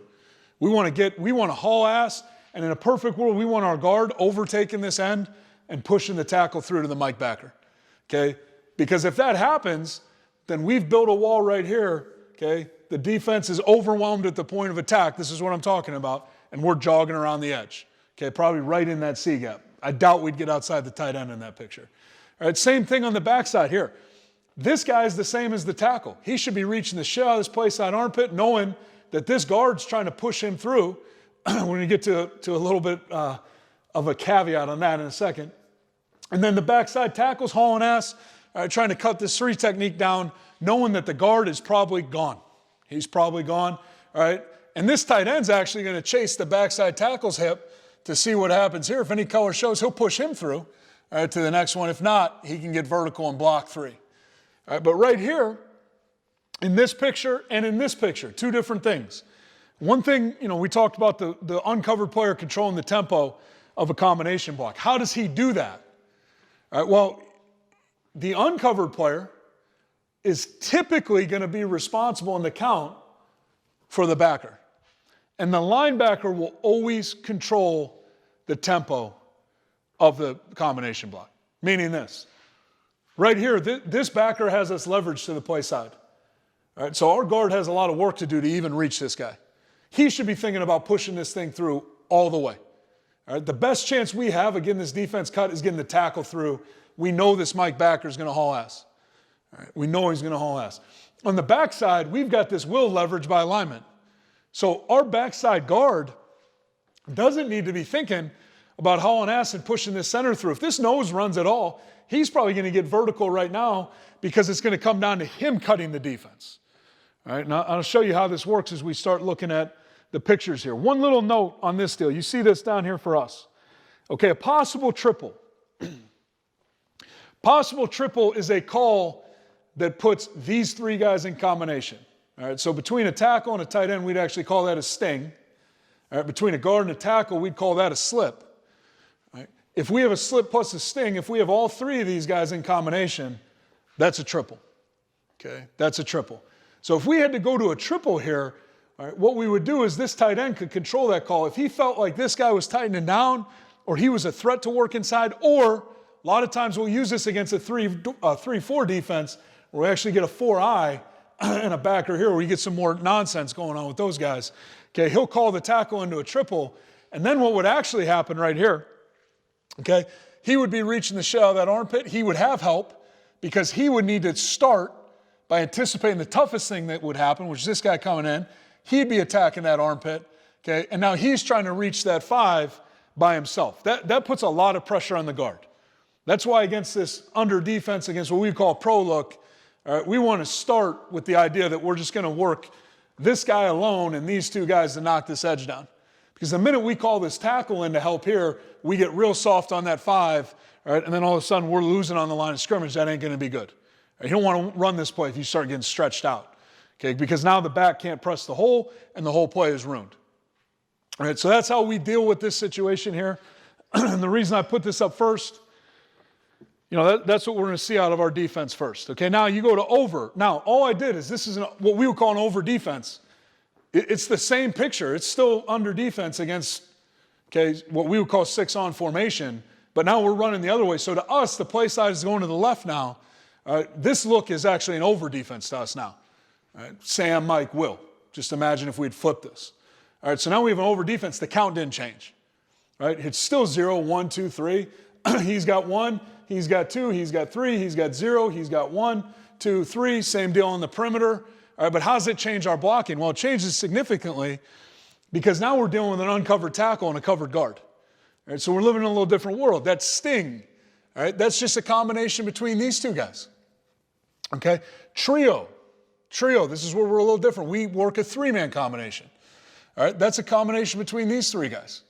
All right, and now on the backside, we call this a buzzard. And you see the way this is drawn. They're actually pushing through to whoever becomes 3. If this guy comes over the top, they take him. All right, if the safety rolled down in the box and this guy hung for the boot, all right, they'd probably take him. They're going to take whoever becomes 3 because this ball should hit from the tight end to the play side. All right, whoever's taking the boot, we don't think is a problem back here. All right, but this sting, this is the same coaching points, right, that we just had on that slip. All right, this tight end's going to haul ass. He's going to reach the play side armpit. He knows he's got backside help. That tackle is reaching the play side armpit at the end. He's trying to overtake and push this tight end through to the will backer. Okay, in here, same thing. This guard's reaching the shit out of the 3. The center's going to check it. He's going to try to push him through if there's any color. If there's not, this backer's way behind the play. All right, so his tempo is going to be different than that tackle's. All right, so if this backer hangs, if the 3 runs, he's thinking about getting vertical. We're trying to cut this thing down. He's actually going to chase this a little bit, but then he's going to try to get vertical. He's trying to overtake and cut that 5 technique. All right, one note as we get into the practice and game tape here, the rules in college football have become very muddled and confusing when it comes to cut blocking. And it has really limited our ability to be as efficient on the backside of this play as we'd like. All right, and we're one of the only teams, it seems like, that seems to have a problem with these cut blocking rules. Okay, but the way they're written right now, anybody on the front 3, 4, okay, 5 guys, if it's a under defense like this, anybody on the line of scrimmage should be fair game in college football. All right, as long as you don't clip them, as long as you get out in front. Where the rule gets a little fuzzy is tight ends in line in the box, not in the box. And, we struggle. To us, the way we operate is if we have a tight end attached to the formation, we let them cut. And we've been called a couple of times. Frankly, they're the wrong calls.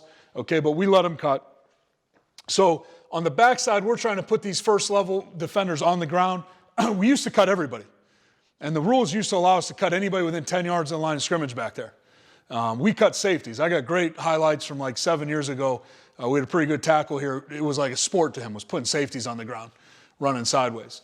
The way the rules are written now, basically if you're a linebacker, if we don't get those guys to 10 and 2, if we don't have them squared up, we can't cut them, which is really pretty ridiculous because technique-wise on the backside, what we've always told our guys is if the defender first level or second level is square, then we want to reach them. We want to stay up. We can get them reached. If they turn and run, we can't get out in front of them. Now we go low, get out in front of them, and cut them. We can't do that on the second level anymore. So we've actually gone to a couple of different answers that, frankly, haven't been as effective. They just haven't been as effective as cutting guys down. Okay, so you can see how the blocking changes. Well, let's take a look at putting it all together in practice. We start with 9-on-7. So now we have everybody involved but the perimeter. All right, so we've got 7 to block 7. Right? And they're playing without any of their run force. Right? So now what you see is that this is where things are a little different. Okay, we're hauling ass. We're trying to reach that play side armpit. This tackle, this is that sting look. We're trying to get in here, okay, reach that play side armpit and overtake it. I'm going to talk a little bit more about their combinations. Our front side guard's getting his ass kicked. He's short. Talk about that in a second. You can see this center chasing this thing on this trio. There's nothing to push through. He gets vertical, so we got the defense cut backside. All right, and then this is a look at the buzzard right here, all right, and turning back late. Obviously, in real life against our defense, a safety would fill here, and this tight end would block the shit out of him. Here, there is no safety, so he comes back on 3. All right. Again, like fundamentally, very poor by our guard. There's a lot of things to talk about, but this is good for the play. And this is what 9-on-7 looks like sometimes. Okay, it's not all going to be perfect. We're repping the hardest looks. We're trying. Here's the other thing about 9-on-7. take a look at this defense. You think they know the play is going to their left? They seem to be in a hurry over there. Okay, this three is about as loose as you'll ever see him in our defense. But this is good for us. Let's take a look at this back, the exchange. Here's what I don't love. You can see his eyes come off the end because he doesn't trust the quarterback to get him the ball. All right, this is as bad a play as it gets. When you get your ass put back in the backfield, he can no longer press the hole. All right, the play is dead because we got a lot of guys blocked right here. There's a lot of places where this ball could hit that are pretty good. We got their ass cut off. Okay, but this is a good example of what you don't want to have happen, but it is going to happen in practice from time to time. All right, and what we're trying to do is teach all these guys how to run the play effectively. Okay, just because we get our ass kicked at the guard spot doesn't mean we're not getting what we want out of the drill. Talking about these combinations. Okay, very nice job. You see how wide this tight end's going because he knows he has backside help. All right, now, he loses this backside help in a hurry because, again, backers control the tempo of the doubles. So these two guys are working together. These two have these two. If I'm this tackle, here's what I'm thinking. I attack my aiming point. This guy's running. Okay, I'm going to have a hard time pushing him through. He checks the backer. Not only is he going to have a hard time getting on his hip, pushing him through, this backer's coming downhill. All right, so once this backer comes downhill, the decision is made. All right, I'm going to man block. This is an important thing to think about. I'm going to go back through this in a second. All right, here they are in the trio. He's short on his aiming point. He should be hauling ass reaching. He's got help. You can see this center wants to help him if there's an inside move. All right, he wants to help him. Okay, so it's poor by the guard, but the center sees there's nothing for me, play side. Now I want to cut the defense vertically as fast as I can. All right, so this started as a two-man combination. This started as a three-man combination. And this started as a two-man combination. And just kind of watch what happens. All right, so the center gets vertical. He's thinking about us two have those two. Then the backer, we actually had both backers here try to play underneath. All right, so now he comes off. Now it's me on him. This tackle is a little short. He should be hauling ass a little better than this. The tight end wants to push him through. Can't get there. Can't get there. All right, now he's going to find three. All right, and that's a man block. So here's what I'm telling you. If you look at this to start, this is how you have to conceptualize these plays. And then it's going to come down to how you want to teach it, okay? First of all, let's start from the start. These 7 guys have those 7 guys, okay? Everybody agrees with that. Good. I'm going to assume everybody said they agree. Okay, then we broke it down, covered, uncovered, right? We said, hey, look, these 2 guys have those 2 guys. These 3 guys have these 3 guys. And since in this picture there is no alley player, okay, these 2 guys have those 2 guys. That's how it starts. 7 have 7, now 2 have 2, 3 have 3, 2 have 2. Okay, now watch the thing play out. Let's just start with this, what we call a sting, the tackle and the tight end. All right, here they go. By the tackle's 4th or 5th step, these are man blocks now. These are it's no longer a combination block. All right, so this is the problem with zone plays or slant plays. I think they get a label that they're soft. Look, all we're trying to do at the end of the day is get to man blocks. We want to be one-on-one with people. That's what we want to do. We're using these combinations to help the play. All right, so they started 2-on-2. We started 7-on-7. Then we broke that into 2-on-2, 3-on-3, okay, 2-on-2. Now we're 2-on-2, but we're 1-on-1. Okay, let's move inside to this trio. This thing starts 3-on-3. Within the center's first step, watch his eyes. He knows that this is no longer 3-on-3. Now he's the 2-on-2 football, okay? Now the guard's trying to chase, can't get there, feels the mic coming downhill. This is no longer 2-on-2 football. Now this is 1-on-1 football, okay? On the backside, 2-on-2 football. I'm chasing, I can't get there. 1-on-1 football. All right, so we're trying to use those combinations to overwhelm the defense at the point of attack. Okay, or in this picture, like the way, let's just say we had done anything here and kept him and run his ass out of here. This is what I'm talking about. The defense runs, they stretch, and we cut them. The ball would have hit probably right on that hash, which is actually a yard outside where the tight end was. Okay. Here's another shot from 9 on 7. I'm going to move a little faster here. Okay. Same play.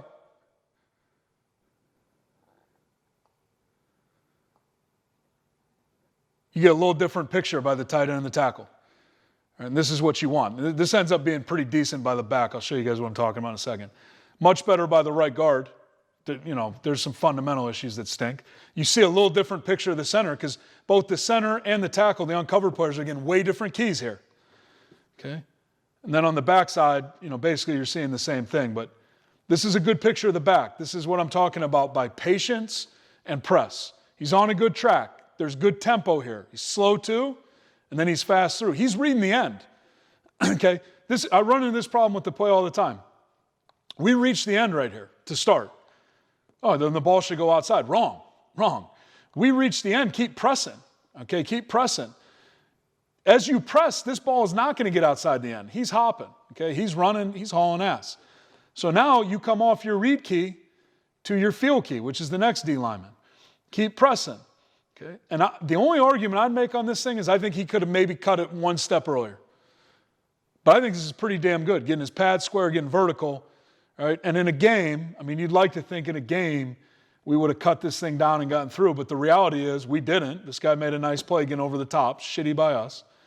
All right, and he probably makes the play here for a 5-yard gain. But this is what the play should look like. And it's not perfect, it's ugly. All right, I get that. This is practice. They're supposed to be ugly. Here's one going to the left. All right. I think this is a pretty good picture of the back. Okay, he can't press this thing all the way to the line of scrimmage, so he's got to put his foot in the ground and get vertical. All right, why is that not so good? Well, let's go all the way back. If we can't get this 3 reach, it ain't going to be a good play. All right, because you got to go all the way back and say we can control 2 factors, time, right, and space. And the back's trying to give the line time, right, but if he has to make a decision early before he gets to the line of scrimmage, right, then we really didn't have enough time to get the backside cut off, and now all of a sudden we got a run-through guy who should never, ever make a play on this, okay, able to make a play because we can't press the hole. All right, and then here's the one deal. We don't do it in practice, but in a game, I'm just telling you, all right, this guy's square coming downhill. Take that pad, put it right through his upfield knee, and no matter how shitty our guard was here, we still may have a play. Okay, we still may have a play. And here's one thing you can't argue watching this. This ball gets cut early, earlier than it should. Okay, take a look at where this ball is when we start the play. The tight end, okay, is about 1 yard inside that hash, and the back's on a good track. He's not too wide. This cut, even though we cut behind the 3, happened 2 yards outside that hash. All right, this is not a cutback play. This is what Alex Gibbs is always preaching. All right, let's just move forward here. Now, we're going to do an environment. Okay, we've put it all together. We've practiced it in individual, our techniques, our fundamentals. We've taken it to group work. Okay, now we're taking it to 9 on 7. Now we put it all together. All right, now we're in a team setting. We got 11 guys on the field. All right, and we formatted this one a little bit differently. It's not a big deal. Okay, and actually, if you come to practice, a lot of times what we're going to do is we're going to try to get some of our 3 receiver grouping run game in team because that's the only place you're going to get it. All right, we're not going to do it in 9 on 7. If we have 9 on 7, we're going to have 9 guys in offense, whether it's 2 tight ends, all right, or a tight end and a fullback. Okay, we're going to have 9 guys in the drill. So here, but we're running the same play. All we did was take this F tight end and move him out to the slot, and they took that backer and moved him out to cover down. That's all that happened. All right, it's the same play.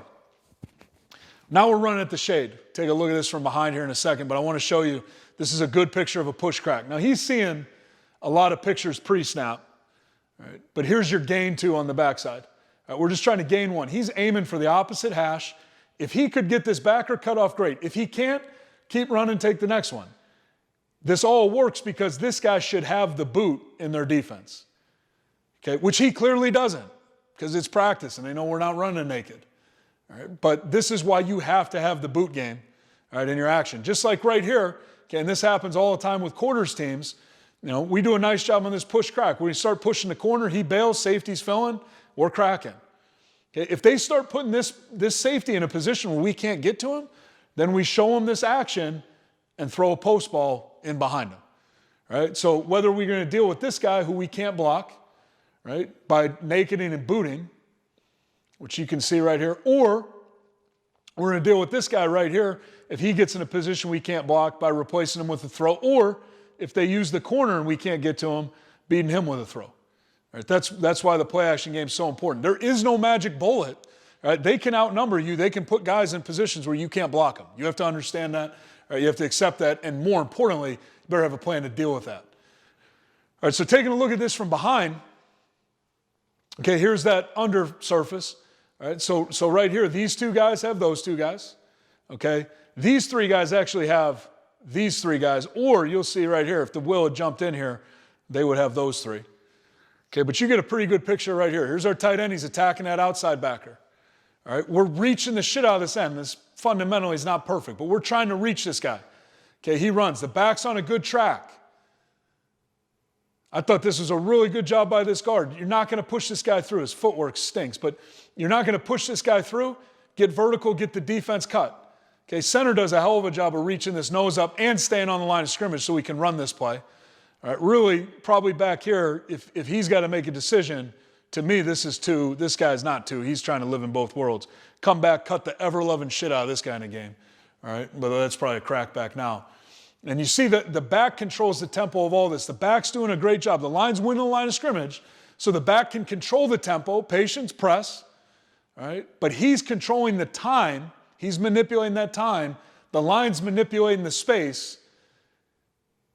One cut, punch this thing vertical, get your pad square, all right? Receiver does a shitty job of finishing, because if the receiver finishes, all right, we probably got a huge play right here. Huge play.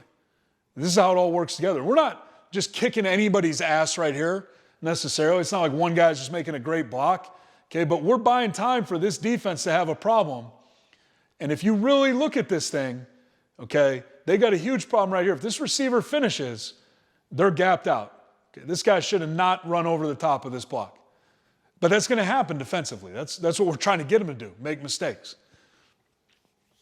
But a good picture there of the slant play.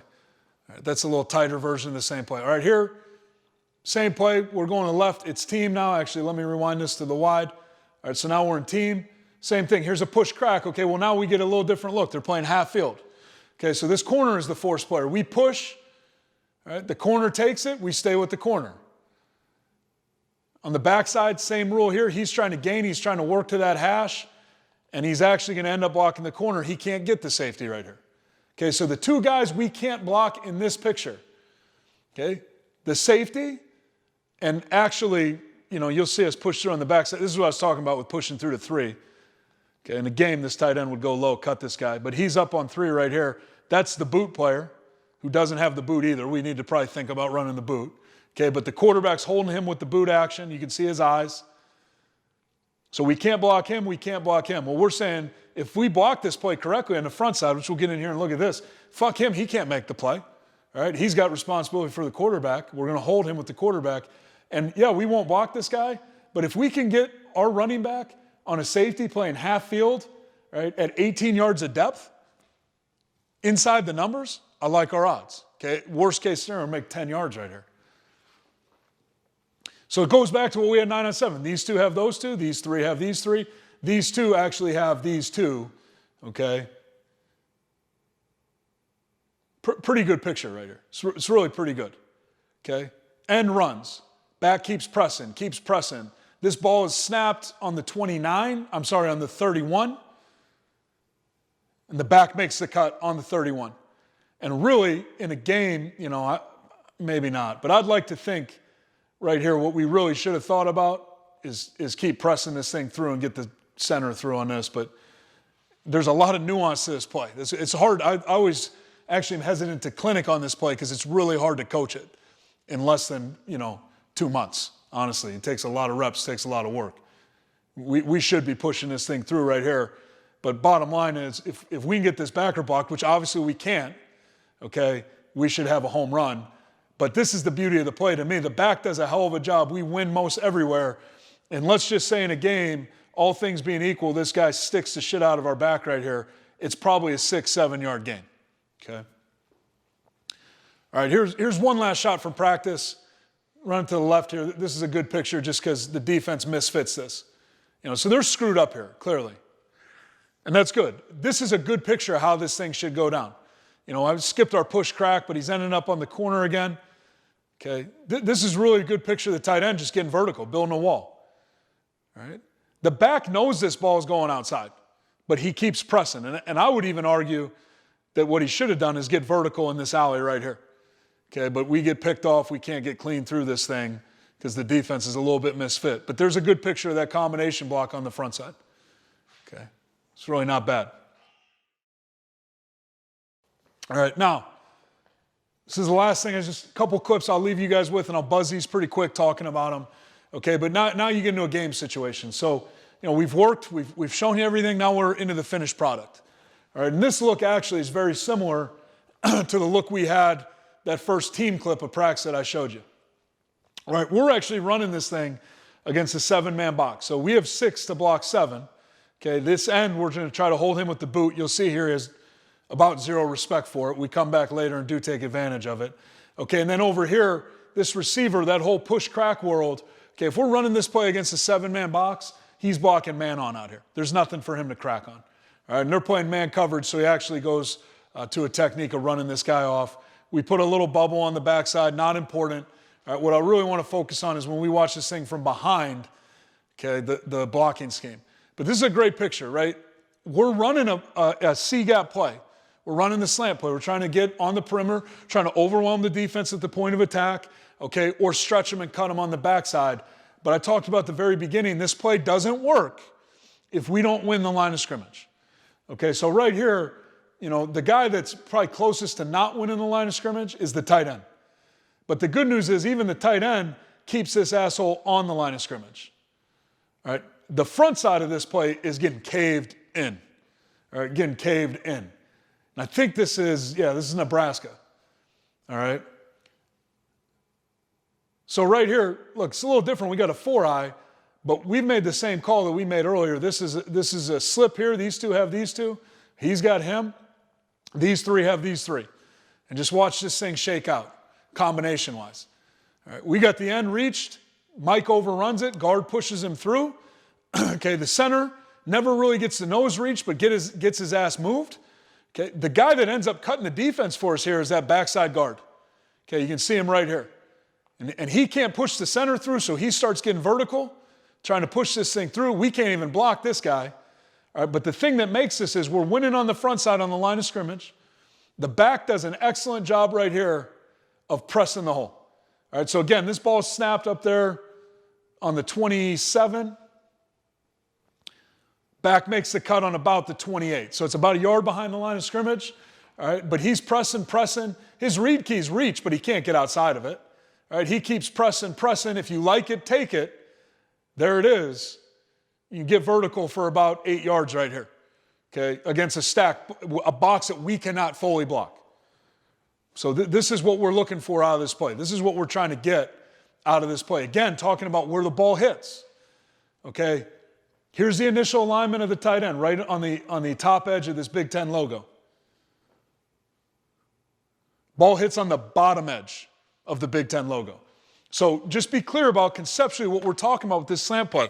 When I say this play hits from the C gap to the outside, what I'm telling you is you're never going to see a cut when you watch this play. If it's blocked worth half a shit, right? If we don't get our ass kicked on the front side, you're never going to see a successful slant play that's going to cut anywhere behind this spot on the field right here. It's not going to happen. All right? The back is the most important and critical part to running this play successfully. The back has to buy time, patience and press, tempo, slow to, fast through. That's a lot of fancy coaching points. All right? What he really has to do is understand what we're trying to get done on this play. Okay? We're trying to get blockers to the front side. Right? Or we're trying to get these assholes to run, and you can see them running, to buy time for somebody backside to get them cut off and win. And that's all that's happening right here. All right? We're knocking the shit out of them on the front side, but this ball they're not letting this ball go outside. They're all overrunning it. Right? The back's letting them do it. Just keep running on your track. Let them overrun it. All right, another picture. Same game, same front. Going the other way now is all.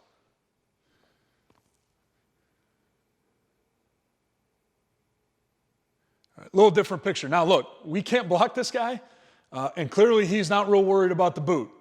Okay, I promise later in this game we take advantage of that. All right, and then this game's actually from a year ago. This year, we took even further advantage of that. All right, we came back and we ran a reverse. I should have put it on here. All right, and it was off to our quarterback convoyed the receiver into the end zone coming off of this side. It was ridiculous, okay? But what I'm telling you is it's not necessarily, oh, it's ridiculous, it's bad. No, these guys have no respect for our quarterback keeping the ball. I understand that. I wouldn't either as a defensive coach. This kid's a great kid. He's a great quarterback. Just got drafted by the Vikings, okay, in the late rounds. But what he is not is a running quarterback. I wouldn't count for him either. All right, so they said, fuck it. We're going to get an extra guy to the football. Okay, so then it falls on us to protect this play with the play action, with the perimeter run game, with any of these things, okay? So you can naked this guy in the backside. You can run an around, or we chose to run an actual reverse where we handled the ball twice, okay? But you have to have things in your system to protect when you get outnumbered. It's going to happen, all right? Nebraska's not going to let us run the ball and beat them. They know that, okay? We know that. Well, you have to have answers. We do a whole nother clinic on the around game, the reverse game, the play action game, the naked game, and I think it'd be good. All right, but right here, this is another tremendous job by this back of pressing the hole. And you can see this thing actually hits out on the bottom of the numbers, about 8 yards outside the tight end, give or take. So it's not a cutback play. This is what I'm talking about when I say force the hole. All right, force the hole and attack the line of scrimmage. And, here we're knocking the shit out of the front side of this thing. This is 4 technique, it's 4 eyes ending up on his butt. I mean, that's what we want. But we can't block this guy who makes the play. It is what it is. We got everybody else blocked. All right, well, you better have a different answer, which we did eventually. All right, here's the same play. Okay, same play, a little different formation. Actually, let me rewind this.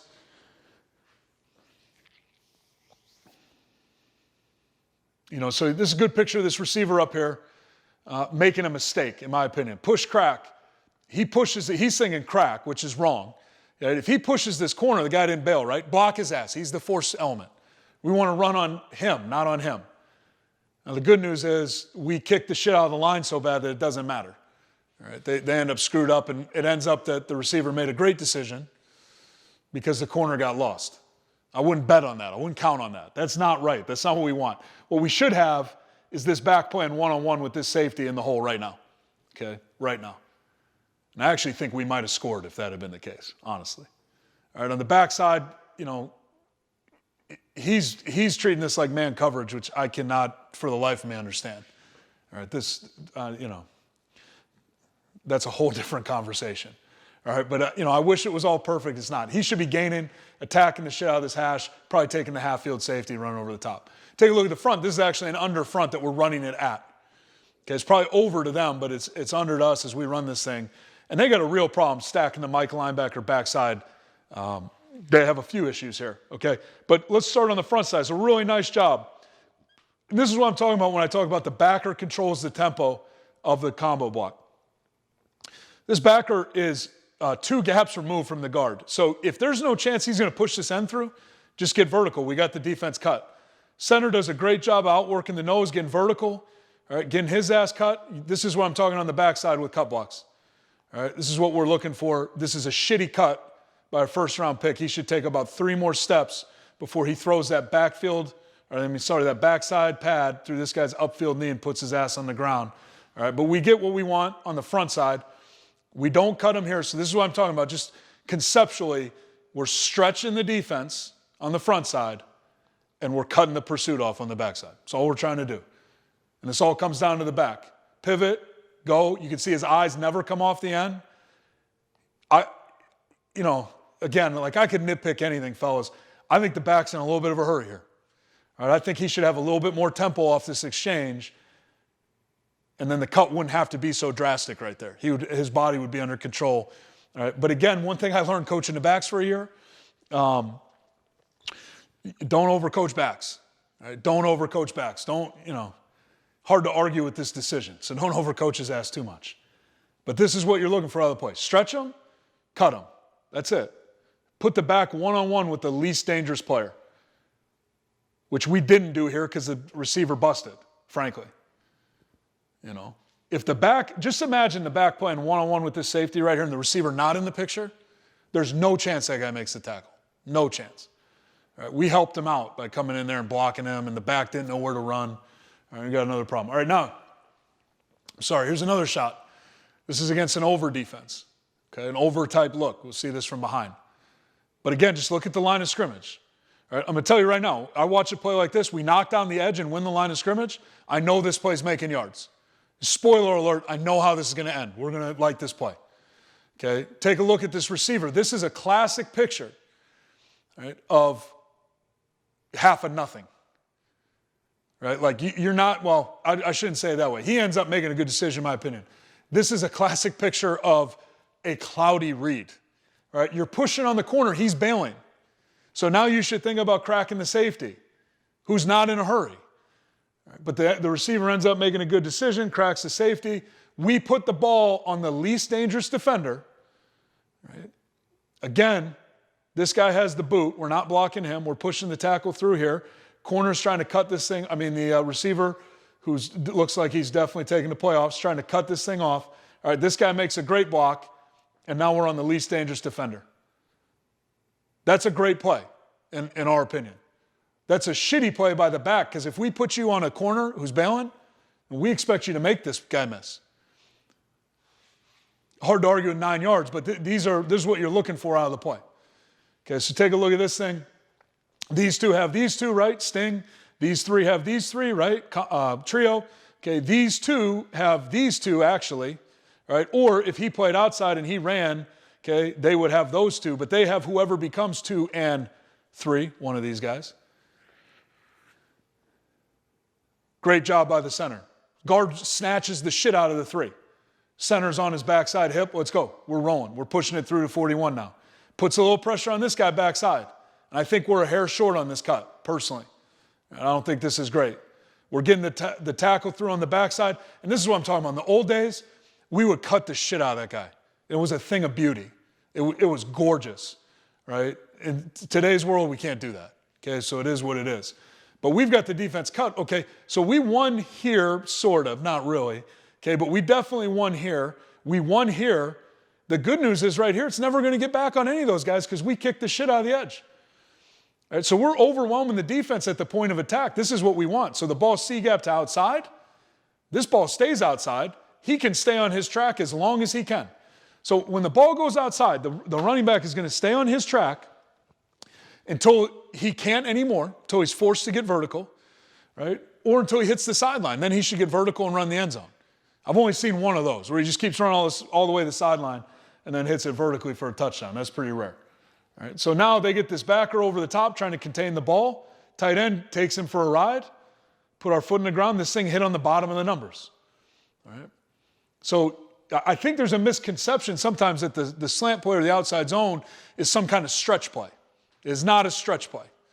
All right. It is a C-gap to the outside play, but it's very contingent on what the defense does. All right, so here's another picture. This is a good look at it too from the wide here. Different formation, not a big deal. We end up running this into the boundary as well. Okay, now we get the end inside. We end up getting the whole edge. Good decision by the receiver. Poor execution, okay, minus. This shit will drive you crazy, and we're working on it. We're not quite there yet, okay, but like this is not acceptable. This is the difference between a huge play and an average play. Because really, the back should be clean through this running on this guy. That's the theory. All right? And that's just not to get totally sidetracked, but that's real football. Again, I see these clinics now where they have whiteboard battles. And frankly, I just think that's a crock of shit. Okay? Because it's not about who has the chalk last, it's about who executes the best. And the problem with this is, we're going to commit practice time, like I showed you. We have a drill progression. We're going to teach guys how to strike on the perimeter. Okay, we're going to teach them how to close the gap, come to bounce. We're going to teach them how to mirror. We're going to teach them how to finish a block. Okay, and none of that's showing up on a Saturday night. And at this point, we're about 32 practices into the season. Okay, this guy's in his 3rd year in our program, and we can't execute this and put this running back on this boundary safety here at 11 yards deep on the numbers. I mean, that's the shit that will drive you crazy as a coach. It's not about a whiteboard. Okay, it's about executing your fundamentals and executing your techniques. Okay, another note right here, if we do what we're supposed to do at receiver. Backers, I heard Alex Gibbs say this one time, and you can see the gain on the backside. Actually, let me hit that real quick, fellas. You can't overcoach the perimeter blocking. You can overcoach the back, can't overcoach the perimeter blocking. This is a great shot of the receiver. All right, he's hauling ass for the far hash.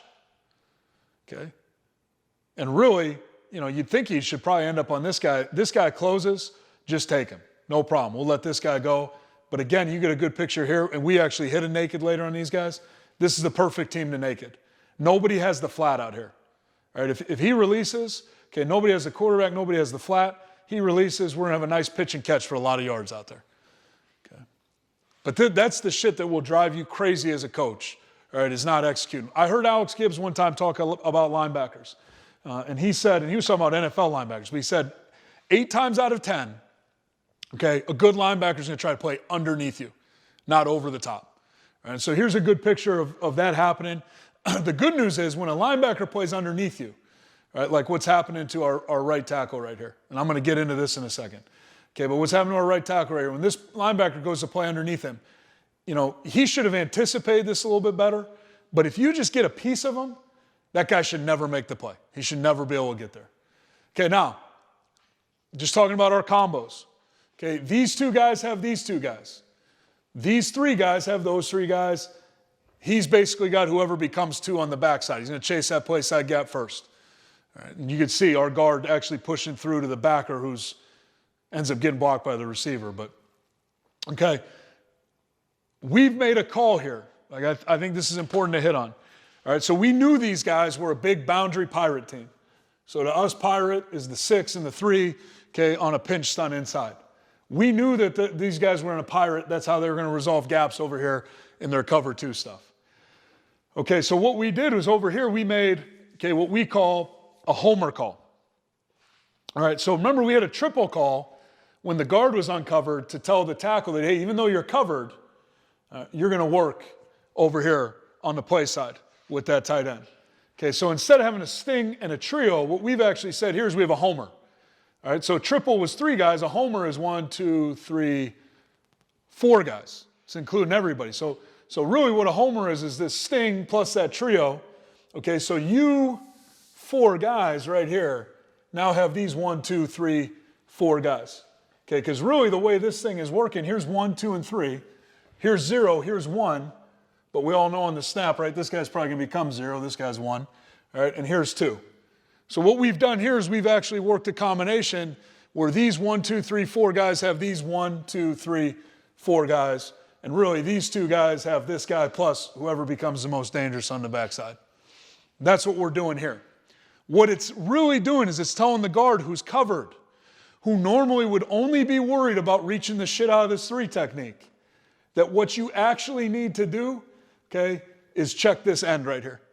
Okay, because there's a chance we think he may be coming inside and we want to push all this blocking through. All right, so again, it seems complicated, okay, but to our players it's not complicated because they know that everything in this world actually started here, that us 6 have those 6. All right, this track didn't change for those guys. Okay, these 6 have these 6, but now instead of building it this way, okay, that you 2 have those 2 and you 3 have those 3 and you have him, we're just saying, hey, look, you 4 have those 4. You 2 have whichever 2 end up being this guy plus whoever fills. All right, that's all we're saying right here. This is a hell of a job by the guard in the center taking this thing over. This is a really good job by the tackle getting that inside move, getting vertical, building a wall. Okay? And this is a better picture, going back to Alex Gibbs' point. Right? Look, most backers are going to run underneath, not to mention their force elements, a corner right here. But our tight end is anticipating that, shuts the door on it, and we should have a huge fucking play right here. Huge. But we're 1 block away, unfortunately. All right, but another good picture. So where's the tight end lined up here? Well, probably about 5 yards outside that hash. This ball hits all the way out on the numbers again. All right, and in college football, I know a lot. High school's a little different. Your field's a little different if you're coaching high school football. If you're coaching NFL football, don't worry about it. Gives a shit. Okay, ball's in the middle of the field on every play. But if you're in high school, I think you do have to give some real consideration to the hash and the sideline, field and the sideline. In college football, I think too much is made of it as far as running the ball in the C gap. There's plenty of room in the boundary to do that. There's plenty of room in the boundary to run the ball in the perimeter, frankly. Okay, here's us against Minnesota. Different season this year. Run the same play into the boundary. Okay. You're going to see the same picture over here. Again, I'll tell you what, the receiver is getting a little bit of a cloudy look. You can get into some real particulars against these guys. There's two things against these guys that would make us feel like this is a great decision by the receiver. One, they have a real tendency to match their quarters coverage on the outside. All right, so they're really going to play man-type coverage with the corner on number one. And two, this is probably one of the best players on the field at this moment. This guy's a good football player. All right, so we want to err on the side of taking care of him. Good picture right here of the tight end and the knocking down the edge. To me, this tackle right here should stay with him just a little bit longer. There's no reason to leave that. That's really not very smart. Good picture of the center and the guard. You'd like to see the guard get a little stronger here. A little better cut on the backside. We're still short. Okay, good job by this tackle pushing through right here. This tight end should be putting his backside pad in that upfield knee, cutting the shit out of this guy. Just cutting the ever-loving shit out of him. All right, good track by the back. His eyes, this is a good picture of what you don't want. You see his eyes come to the football. All right, when his eyes come to the football, he's no longer looking at his read key. All right, and inevitably he's going to come off his track a little bit too. All right, but he's trying to buy time. And even though the tackle is shitty, the tight end does a good job of finishing once he's in that man block. He knows the tackle's gone. All right, he's in the man block. And the back's able to get around the edge and make about 10 yards. Should have been a better play. All right. So, that's basically the look at putting it all together. All right. I know I took advantage of my time here, the fact that it's online. So I know this is an extra long presentation. I tried to give you guys kind of the look at how we install this thing from the ground up, how we work it. All right, what we're trying to get out of it conceptually. I'd be more than happy to talk further about it. And this tape that we've presented here today, happy to share that with you as well. And at the end of this video here, there'll be an email address where you can email and get a copy of this tape, Dropbox. We give you a physical copy if you need. But happy to help. Please feel free to reach out with any questions or any follow-up. We're happy to help. We'd love to have anybody up here to visit if they'd like to come. And what I look forward to is hopefully next June getting down to Waco to participate in the clinic. Certainly we hope that by that time we're back to a little bit more of a regimented, normal type existence. Who knows? We'll see. But when that happens, I look forward to being down in Waco and presenting something in person to all you guys. So thank you guys for having me. Thank you for caring enough to try to improve and to try to expand your knowledge base. And like I said, if I can be of any assistance at all, please feel free to reach out. But wish you guys all the best and stay safe and have a great rest of the spring.